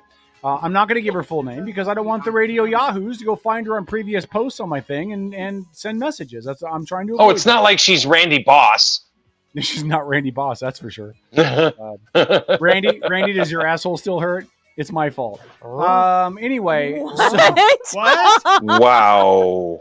He got a lot. Hey, of brother, crap on this forget show I because ever of that. asked the question. Let's just leave it at that, that's the okay? guy. Anyway, so you know her name. I've told you the name. We've had talks about this. Lori knows the name. Tom knows the name. All my church peeps know the name. The issue That's is because they're in the studio intro more than knows I the am, name. and Then you that's don't your talk fault. to me about your love life. That's your But fault. anyway, go on. But I will just say this: we're in a very weird spot at the moment. I don't know if it's going to work out. She's got to figure some stuff out about me and whether or not she can trust me and whether or not I'm reliable. And it's all well founded. It's all good. It's just we're in a process. And maybe at the WrestleMania party, Paul, you'll meet her. And maybe at the WrestleMania party, you won't. Oh, that's coming up. Well, yeah, it's April. It's a month and a half away. Yeah. So my hope is she'll be there and you'll meet her and Tom will meet her and Lori will meet her and Phil will meet her and people will meet her that haven't met her yet and the church peeps that have already met her will meet her again and everything will be fine. And we can move forward to our happy ending and all of that stuff. But I How said did you this on meet the her? show- I said online. I said this on the show before. On an app? On an app? Yeah, swipey. What app? What app? I don't. What app? No, I'm not going to tell you what app. Let it be, Paul. I'm not going to tell you what app. Okay. That's a Okay. good song. Let it be. Yeah. Let it be. Anyway, my point is unlike, and Paul, you'll vouch for this because you've known me for a very long time. I have kept my relationships Yes. secret. I've kept them on the DL. I don't tell people because I don't want to be embarrassed when it goes south. I have not taken a stand for a relationship. I have not planted my flag and said, this is where I'm going to be and this is where I'm going to write it out. I'm doing it for this one. And if it works, Not in I'm gonna 20 be years. really happy. Yeah, not in 20. This is the first time, right? I will absolutely confirm that since the day I've known you, you've never done that. Yeah. So I'm going to do it this time. And if it works out the way I want it to work out, then it does, and I'll be extremely happy. And if it doesn't, then I will assume that Jesus hates me. And Wow. and then I'm doomed to be single and no, I'm just kidding. And if it doesn't work Dang. out, I will learn some lessons from it and proceed accordingly. Okay. Okay. But right now, That's fair, Kevin. That's a very fair way to approach it. right now we're not even talking. Okay. I agreed to give her space because she asked for space. She needs to think about what she's doing. That never ends well. No, it it never doesn't. ever ends well. No, it doesn't. Okay. So I'm predisposed. to the Thanks, idea Tom. that- Way to go. I'm predisposed to the It's idea. honest. Yeah. He's honest. Yeah, it's honest. Yeah. Yeah. I'm predisposed to the idea that it's probably over. But she's asked for time, and I'm going to give her the time. And if it doesn't work, it won't be because of me. How's that? Can I tell you? It won't be because of me. Can I tell you, Kevin, that my first wife did the same thing to me after us dating for like 3 weeks to a month. Harmony. Yeah. Yep. And like 3 weeks, about a month or so later, her best friend and roommate called me up and asked me what I thought she was doing right then and there, because she told me point blank she was in the bedroom with her ex-boyfriend. Oh, that was nice. Oh, it was real nice. And the next thing I knew, they were calling trying to get free concert tickets. Remember that? Yeah. Ouch. 17 years of marriage and a miserable divorce later. Yeah. Listen, and that's why I'm a realist about this, right? but there's a song by Dido. If you guys remember Dido, but I will go down with this ship. I will hold on. I don't want to get the words wrong. Hold on. She was the one who did the duet with Eminem. Eminem, yeah. Yeah. It says, I will go down with this ship, and I won't put my hands up and surrender. There will be no white flag above my door. I'm in love and always will be. And it's overly sappy, whatever. Yeah, but the point is, I will go down with this. I'm going to ride this out until it's dead. For once in my life, I'm going to stick my flag to something. I'm going to do what I need to do. And if it pans out, then it pans out, and we'll live stream the wedding on this show. And if it doesn't, and Frank Aquila will be there. And if it doesn't, then it will not be because I gave up. I expect to be your bartender at your wedding. You will not be a bartender at my wedding. You'll be a groomsman at my wedding. Oh, I'm flattered. Ooh. You'll be a you got upgraded. I am flattered. You'll be a groomsman at my wedding. Okay. I am flattered. Actually, you probably won't be. Now that I think about it, she wants to have. She's already said if she ever got married, it's going to be really small and really informal. Well, I was thinking, and you've got siblings, and I mean, there's a lot of stuff. I mean, if you met my brothers, I don't know. My brothers would be my groomsmen. Dude, I just want to be the bartender. One of them's an a-hole. I don't trust him not to say anything dumb in the toast. I'm an a-hole too. Yeah. So. I trust you not to say anything dumb in the toast. I don't trust Paul not to say anything dumb in the toast. Trust me, that's crazy. Paul would get the microphone and be like, let me tell you a story about the night we went to McLeod's. All right. Are we done with that? Anybody else want to talk about my dating life? Any other questions and follow up to that, or we can move off of it? We are way, way, way beyond the 2 or 3 bottle threshold for shots by now. Yeah. Yeah, I have said her name twice. Joey said so. And Joey also said that he met her. Yeah. So there you go. I think I've met her daughter. You met her daughter, yeah. Yeah. Yeah. Yeah. I thought that was. Yeah. So there you go. Yeah. I have not. And I'll be honest, I'm pretty lousy as a human being lately. I'm pretty upset. I'm pretty depressed. This is pretty hard. No, you're to want to talk to her and not be able to talk to her and to give space. It's really hard for me. It is really tough. You're pretty challenged as a human being right now. I am very mean, challenged. it's just what life has laid out before you on the path you have to walk. Yeah. That's the pretty healthy challenge. All right, here's our next question in our Ask Anything challenge. What is the next movie K-Dog will watch for charity? For charity? You guys pick the movie. I'll watch any movie you pick as long as it's not porn. I'm not watching porn. Stop that. But I'll watch whatever movie you guys pick for charity. We'll do a charity thing again. What movie should it be? Search for the Holy Grail. Porky's. Python, man. I cannot watch Monty Python without G. I told her I would watch. I told her I would watch Monty Python with her. Okay, so it's funny. F-Bomb has never seen any of the Monty Pythons, and we have some friends that are huge Monty Python fans. And they Life of Brian, baby. Life of Brian. We have to take Monty Python off. I said I would watch it with G, so I'm not going to plan that unless she's going to be there. Because Which one? There's a lot of Monty I said Python. Monty Python. Yeah. Just to all her. of it? That's what I said to her. So any good Monty Python fan who's going to start someone off new is going to start with Search for the Holy Grail. Yeah. And then go to Life of Brian. Yeah. And if you make it through those two, check out some Flying Circus. But my point is, I said I would not watch it without her. So we cannot. So No, if she comes back around to the picture, we can plan that. But if it wasn't Monty Python, what would it be? Okay, so what you're saying is you're prepared to have her install a quick disconnect switch on your testicles because you will no longer be making your own decisions. No, just checking. Hold on. No, what I'm prepared to do, Paul. In fact, as my friend who has told No, me, look, my testicles are on a quick disconnect switch. I get it. No, as my friend Pop right up. me that Every I time need my to do wife better, leaves. I need There to you do go, better baby. Considering my partner, if I had a partner, I told her I would wait to watch it with her. So I'm not disconnecting anything. I'm keeping my word, which is what a man should do. No, I got you. Thank you very much. Really? Okay. Later. Uh-oh. I'm staying out of this one too. Yep. All right, here we Good go. idea. Next question. I can't believe you people asked this, and I'm probably not really going to give an answer. Oh, you people who? Whoever's in the chat that posted Oh, this. okay. Kevin, this is for me directly. Oh. If you're offended, I apologize. Shaved, trimmed, or full-on bushy women? And you. What? Oh. So let me answer it this way. Wait, what? The only preference I have is that it's G, and I'm not going to disclose anything about what she is. It's none of your business. Next question. That's how you get out of answering a question. Wow. Tom. Oh, what? What is your favorite type of porn and favorite porn star? Whoever asked this to Andrew Kennedy. And I don't know it's you. I'm just assuming based on the comments you've made in chat that this must be a J. Andrew Kennedy question. Tom, what is your favorite type of porn and favorite porn star? The views expressed by... Hold on. The views about to be expressed by Tom do not reflect anybody else. Or outlawradionetwork.com. Just Tom. Go ahead, Tom. Wow. So anyone who says they're not into porn is just not being intellectually honest. I'm with not into themselves. porn at all. You have viewed pornography. In my life, I have, sure. Okay, that's it.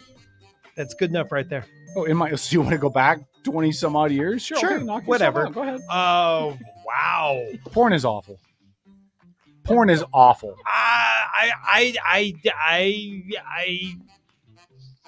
My favorite. Why the hell are you stuttering, Tom? Because I don't. That's all, folks. I don't know that I've gotten into like that much of a delineation or like breakdown of the various genres. Mick asked, "Is it Ace?" Asking if Ace is one who asked one of these questions. I think all of these could be attributed. Okay, that's to Ace. funny. Yeah, it could be actually. Yeah, that's pretty funny. I mean, it's pretty easy to go and say I think he was going there's by a whole the bunch name. of stuff that I don't like. Yeah. You know, like the whole like family thing, which seems to be really popular, I think is disgusting. Like the stepdad thing and all that. Yeah, I think that's gross. And favorite porn star? Yeah. I don't know. Probably old school, like Jenna Jameson or something. More miles on that than a Greyhound bus. All right. Yeah. Porn is bad. Like I as I've gotten older, I've just come to believe that porn is bad. Because I think, especially for youth, especially for teens and young men. Yeah. I think it sets improper expectations for men in what a relationship is and what a healthy sexual relationship is. I think it's really bad. It's a ripoff. It's gotten really you the dopamine weird, hit. especially in the past couple decades. But I mean, if you just go back to like the early days of like, I thought Hugh Hefner. You know, it was like, I didn't watch any of that. You know, Hugh Hefner had like, it's like, holy crap. He built this empire of nothing, out of nothing. And okay, Hugh Hefner was kind of cool. Although he had his dirtbag tendencies. But he too. didn't really do porn though. I mean, he did photos. Right. And you can see what you want to about Playboy and Penthouse. But as a general rule, they tried to make it somewhat of an art form. You know what I mean? I Especially agree with Playboy. that. It was celebrating the female body. Yeah. I mean, they weren't showing like guys on her and all kinds of weird stuff, right? It was here's the female form. And so again, waste of time for me, but I get it. But pornography as in the stuff floating around the internet now is not about appreciating the female form. It's about degrading women. It's about downsizing adult relationships. It's about minimizing the impact of sex. It's about women as a tool. So I mean, if you ask my opinion about, you know, the porn industry, it's the old years, you know, the Playboy years, the Penthouse years. It's like, one could argue there's some art in there. They could try. Yeah, you can argue it. Yeah, I just put the link in there one more time if you want to do a so I mean, a question. You know, I mean, but we did agree that this Sarah Ha thing was going to be like, you know, okay, answer anything. Listen, people ask the weirdest questions when they can do it anonymously. I will answer the question honestly. All right, I just shared the link, so we'll give people one more chance to answer and ask any questions they want. and then we'll be done with this in just a moment. Do you guys have any questions you want to ask anybody? What, like our listeners? No, ask anybody in the crew. You can anyone ask on Lori. the crew? Yeah. Lori, is it true you have beads the size of golf balls? Is that true? No, it's not. Okay, just checking. Anybody else have any questions? Phil, you have a question? I was going to say your link is different than the earlier one. Oh, it is? It was to something called, it was like a Muhammad or something. Oh, hold on. Hold on, let me look. No, that's the right one. I'm just saying what you shared before doesn't match what was clicked on earlier. Oh, no, it was. Yeah, I'm looking at the I previous promise one. you, it pulled up a different All right, link. whatever. Margie asked half those questions came from Phil, so he knows. I have an answer to the meaning of life. I do too, but you go first. 42. Okay. Oh, K-Dog, have you seen that movie? No. Would you do it for charity? What movie is it? Hitchhiker's Guide to the Galaxy. I was going to say The World According to Garp. No, Hitchhiker's Guide to the Galaxy. I'm going to let you guys can pick the movie. The answer to the meaning of life, 42, is from The Hitchhiker's Guide to the Galaxy. The meaning of life, to steal from Moulin Rouge, which is a movie I did see and liked very much, by the way, is to love and be loved. Okay. There you go. And you could argue 42 is the mathematical equivalent. I thought the mathematical equivalent was 69. I apologize. Way to turn things around there, Kevin. Oops. That's more of the segment before when we get into the whole pornography Oh boy.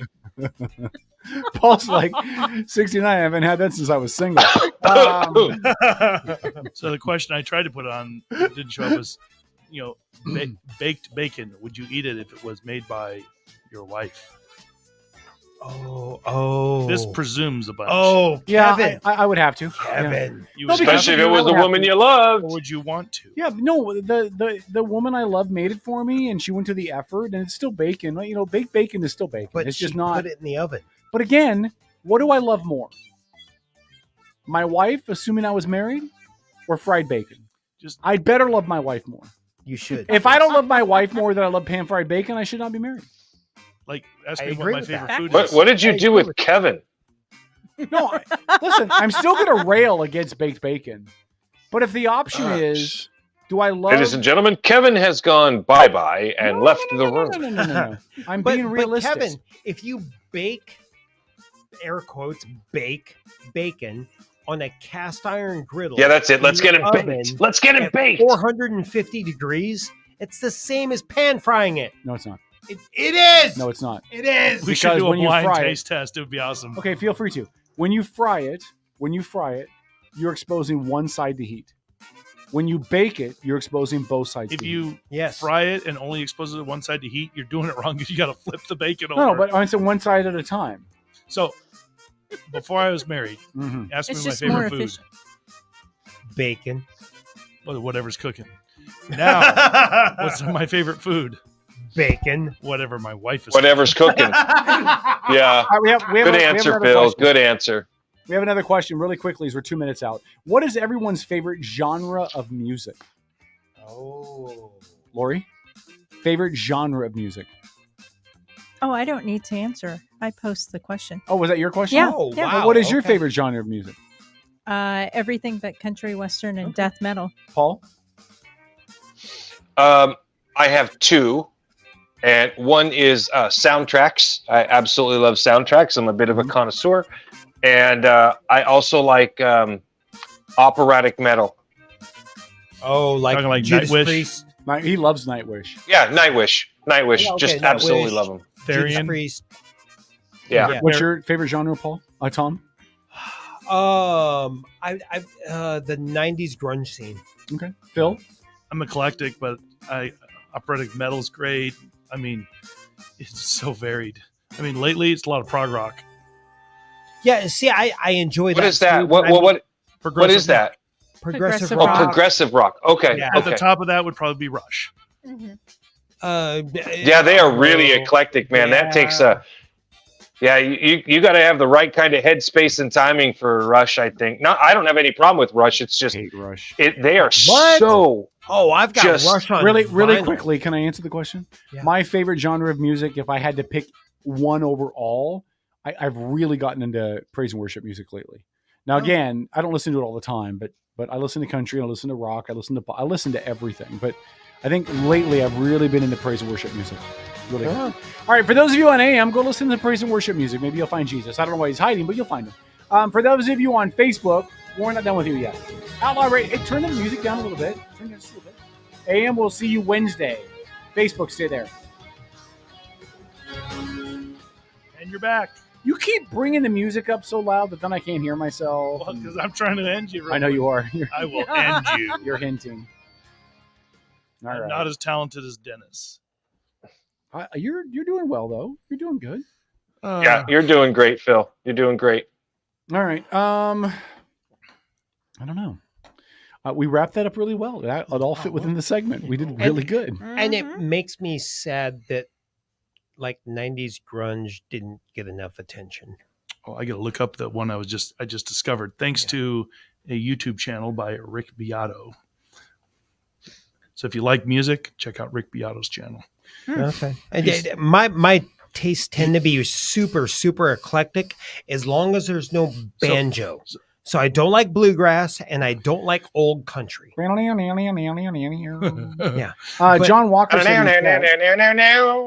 John Walker said in chat in sports today, final score of the NBA All-Star game was 211 to 186 the East. Oh, I saw that.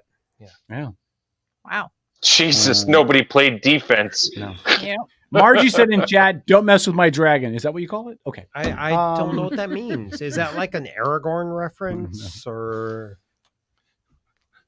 I don't know. So I don't know, dude. Hey, Kevin. Just for Tom here. Uh-oh. Now I'm scared. It's Hey, Kevin. Go ahead. You went through a whole show with a toga on. I know, it was great. The grapes are severely restricted.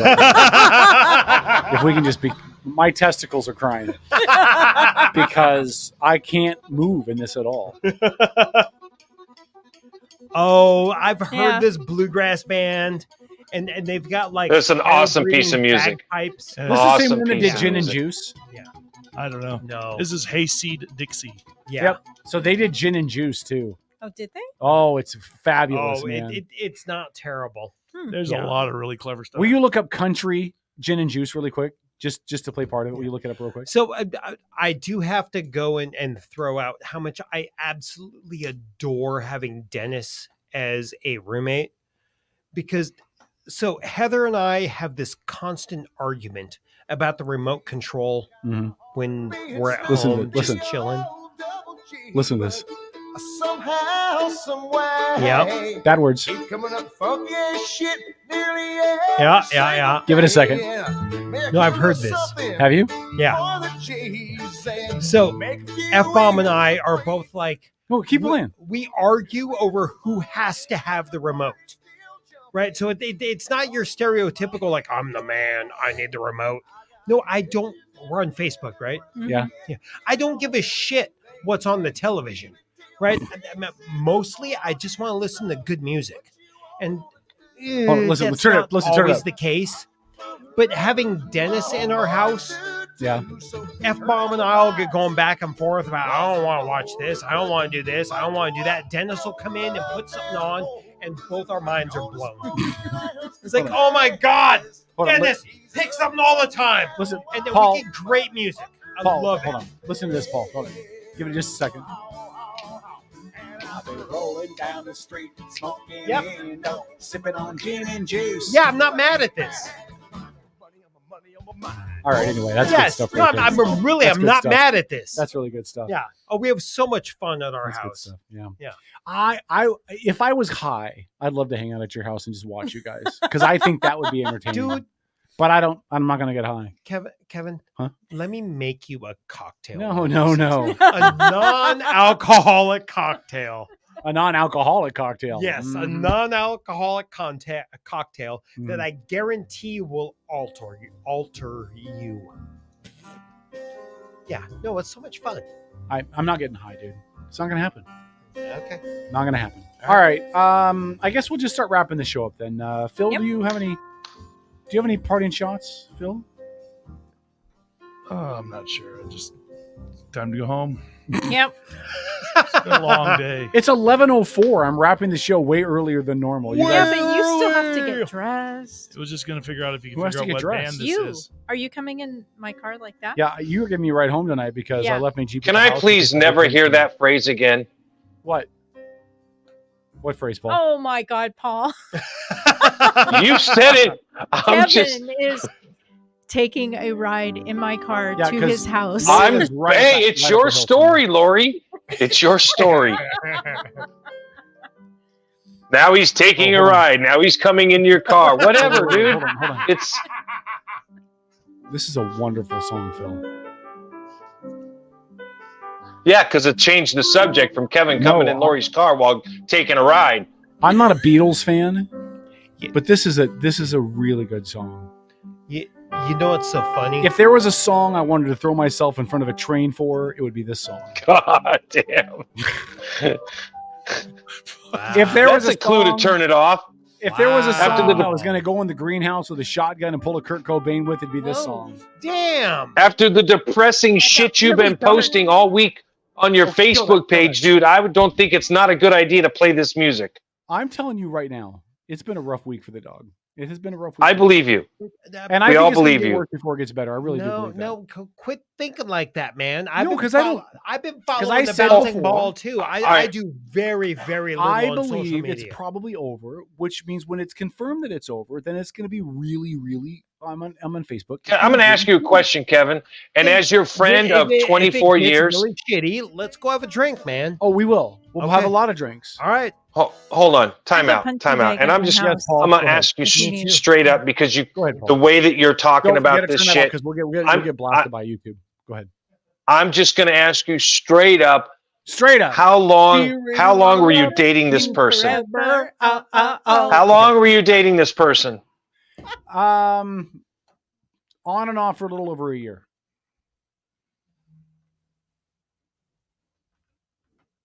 Are you fucking serious? Yeah, I'm fucking serious. You knew about it the first time, and you knew about it the I'm not second saying a time. fucking You word, knew about dude. the middle. I love you. I'm not saying a word. Not It's saying a word. hilarious that response stopped Paul dead in his tracks. Because you saw the little circle going. Yeah, I did. It was like the buffering circle. Hold on, listen. And again, so Paul, I'm gonna be honest with you, and I'll be honest with whatever listeners we have, all millions and millions of you. Millions. Here's the deal. Plus Here's what I 4. do.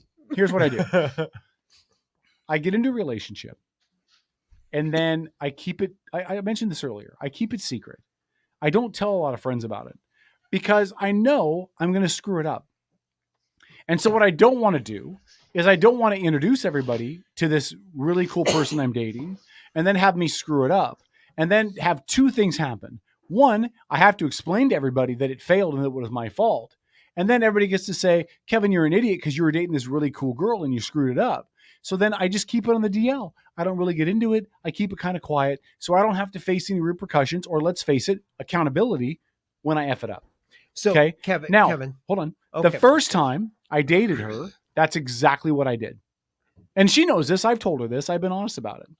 And then when I decided that I was too old to be taking these just jackassery ways out, I decided that if we got another shot, that I was going to own it.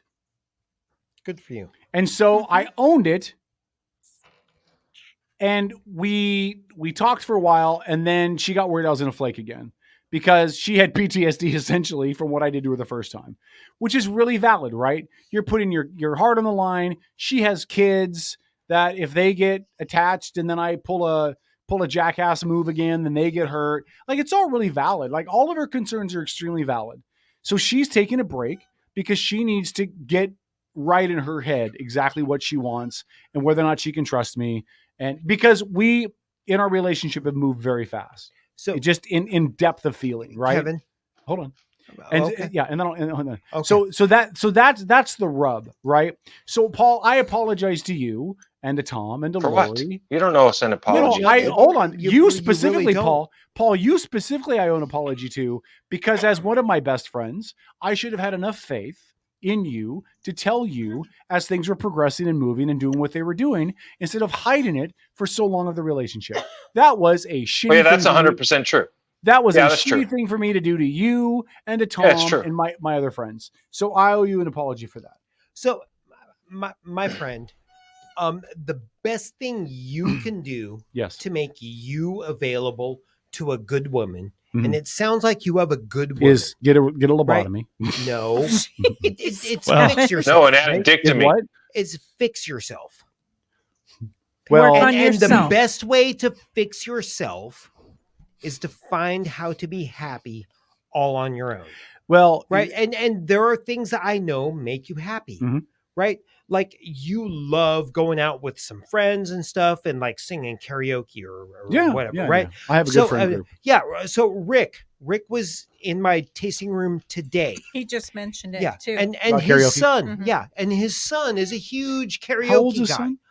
son? He just turned 21. Oh, he can go to the bar. Okay. Yeah, and he would love to sing karaoke with Let's you. go. Let's go. Yeah, right. I mean, so Look, I got next Friday night off, and I got next Saturday day off. I go back to the escape room Saturday day, and I've been trying to think about what do I want to do because it's very rare that I have a Friday night Saturday morning combo open. do things that make you happy for you. Okay, just for the sake of you being. but you. God's honest truth. But We're that's getting what way women deeper want into to this see. than I'd planned to. But here's the deal. Here's the deal for me. Aid to Ukraine, 50 billion. Yes, Margie, that's what we're talking about. If it were up to me, Mhm. I would go see G on Friday, Okay. and stay till Saturday and come back for work. Sure. That's what would make me happy. That's Yes. what would do it for me. Yes. Now that's probably not going to happen. That's probably off the table. Right. There's two sides to that. Right. So- But that's what I would do. But you go make you happy, and that will be attractive to her. Yeah. I'm.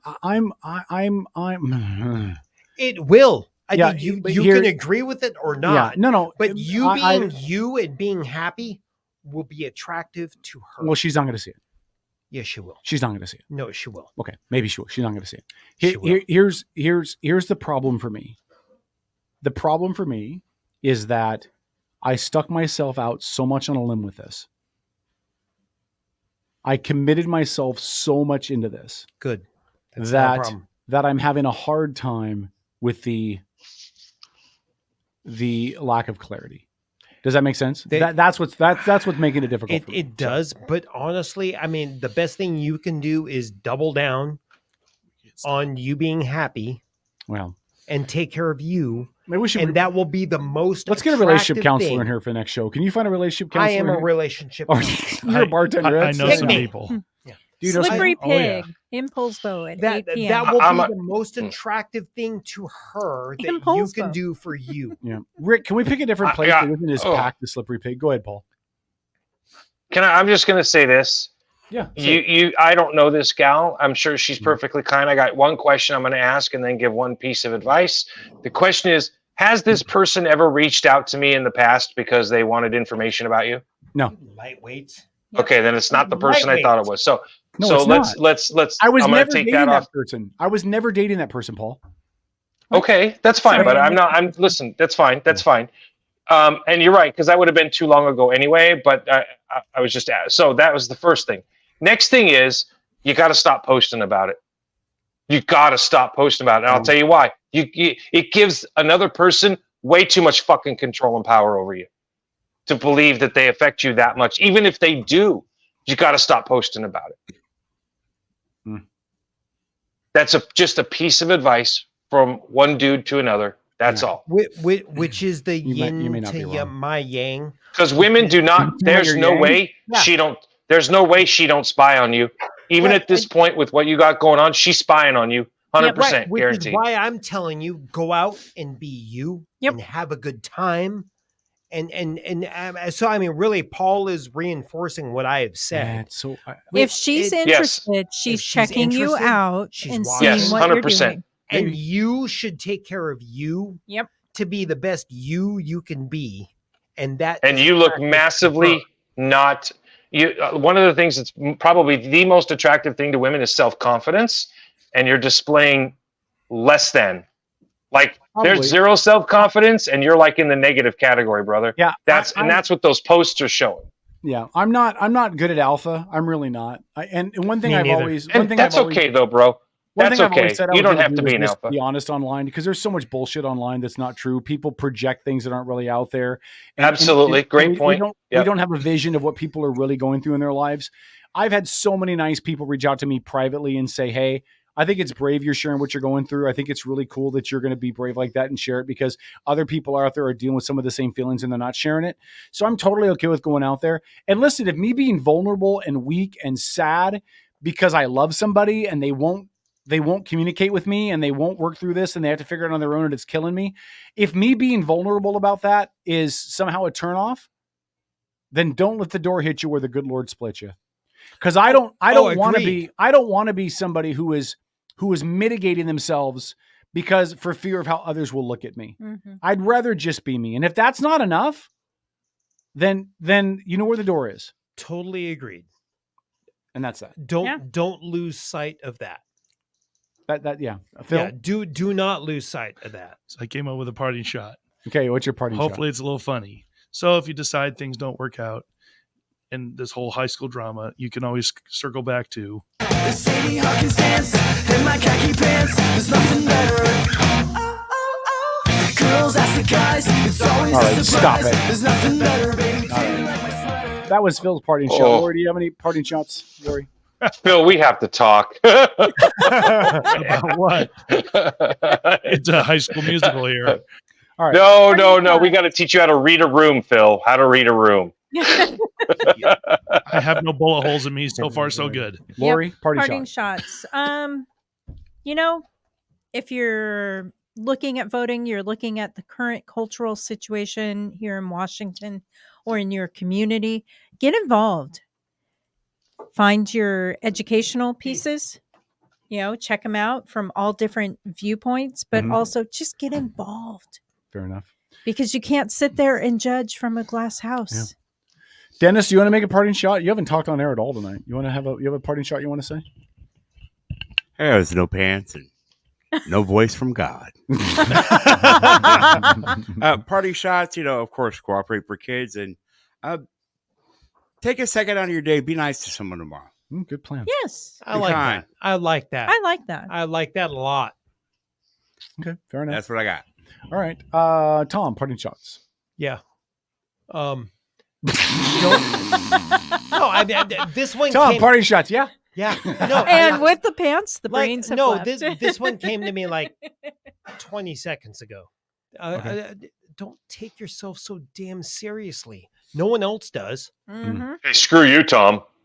Hey, just remember. No, but I mean, seriously, no one else takes you as seriously as you do. Paul's facts. Paul's the only guy I know that when he masturbates, he screams his own name. And just remember, if you can't laugh at yourself, that was our fucking secret, Kevin. Sorry. All right. Paul, do you have any parting shots? Life is like a box of chocolates and a woman. You never know what you're going to get until you go eat at the Y. You're so weird, man. You're just so bizarre. Out of your mind, man. Well, right, listen, you're the one that expressed to me, Kevin, about how on occasion you go to eat a buffet and you end up with this weird wet bread flavor, and it's just you can't get enough of it. So what? What? I think he's taking the drinking game too seriously. I think he is. No. All right, my parting shots are as follows. Again, take care of yourselves and each other. If you love somebody, call them tomorrow and tell them that you love them. They could probably stand to hear that. And otherwise, just be good people. Don't let the politics and anger and strife and all that crap get in your way. Just be good people to each other, and that's that. Don't be afraid to laugh. Don't be afraid to laugh, and don't get offended if people laugh at stuff you don't laugh at. Yeah. All right, that's going to wrap up the show. Again, we'll be back with you guys on Wednesday at 7 p.m. More Outlaw Radio goodness coming your way. Don't forget to share the show. Don't forget to tell your friends. If you like the show, share it. If you don't, act like this never happened. This never happened. No, we're not here. If you'd like to spend $100, we will autograph our togas and send them to you, and we'll donate the $100 to charity, Hip National Bank. That's it, you guys. We love you. Thanks for checking out the show. G, I love you. Good night.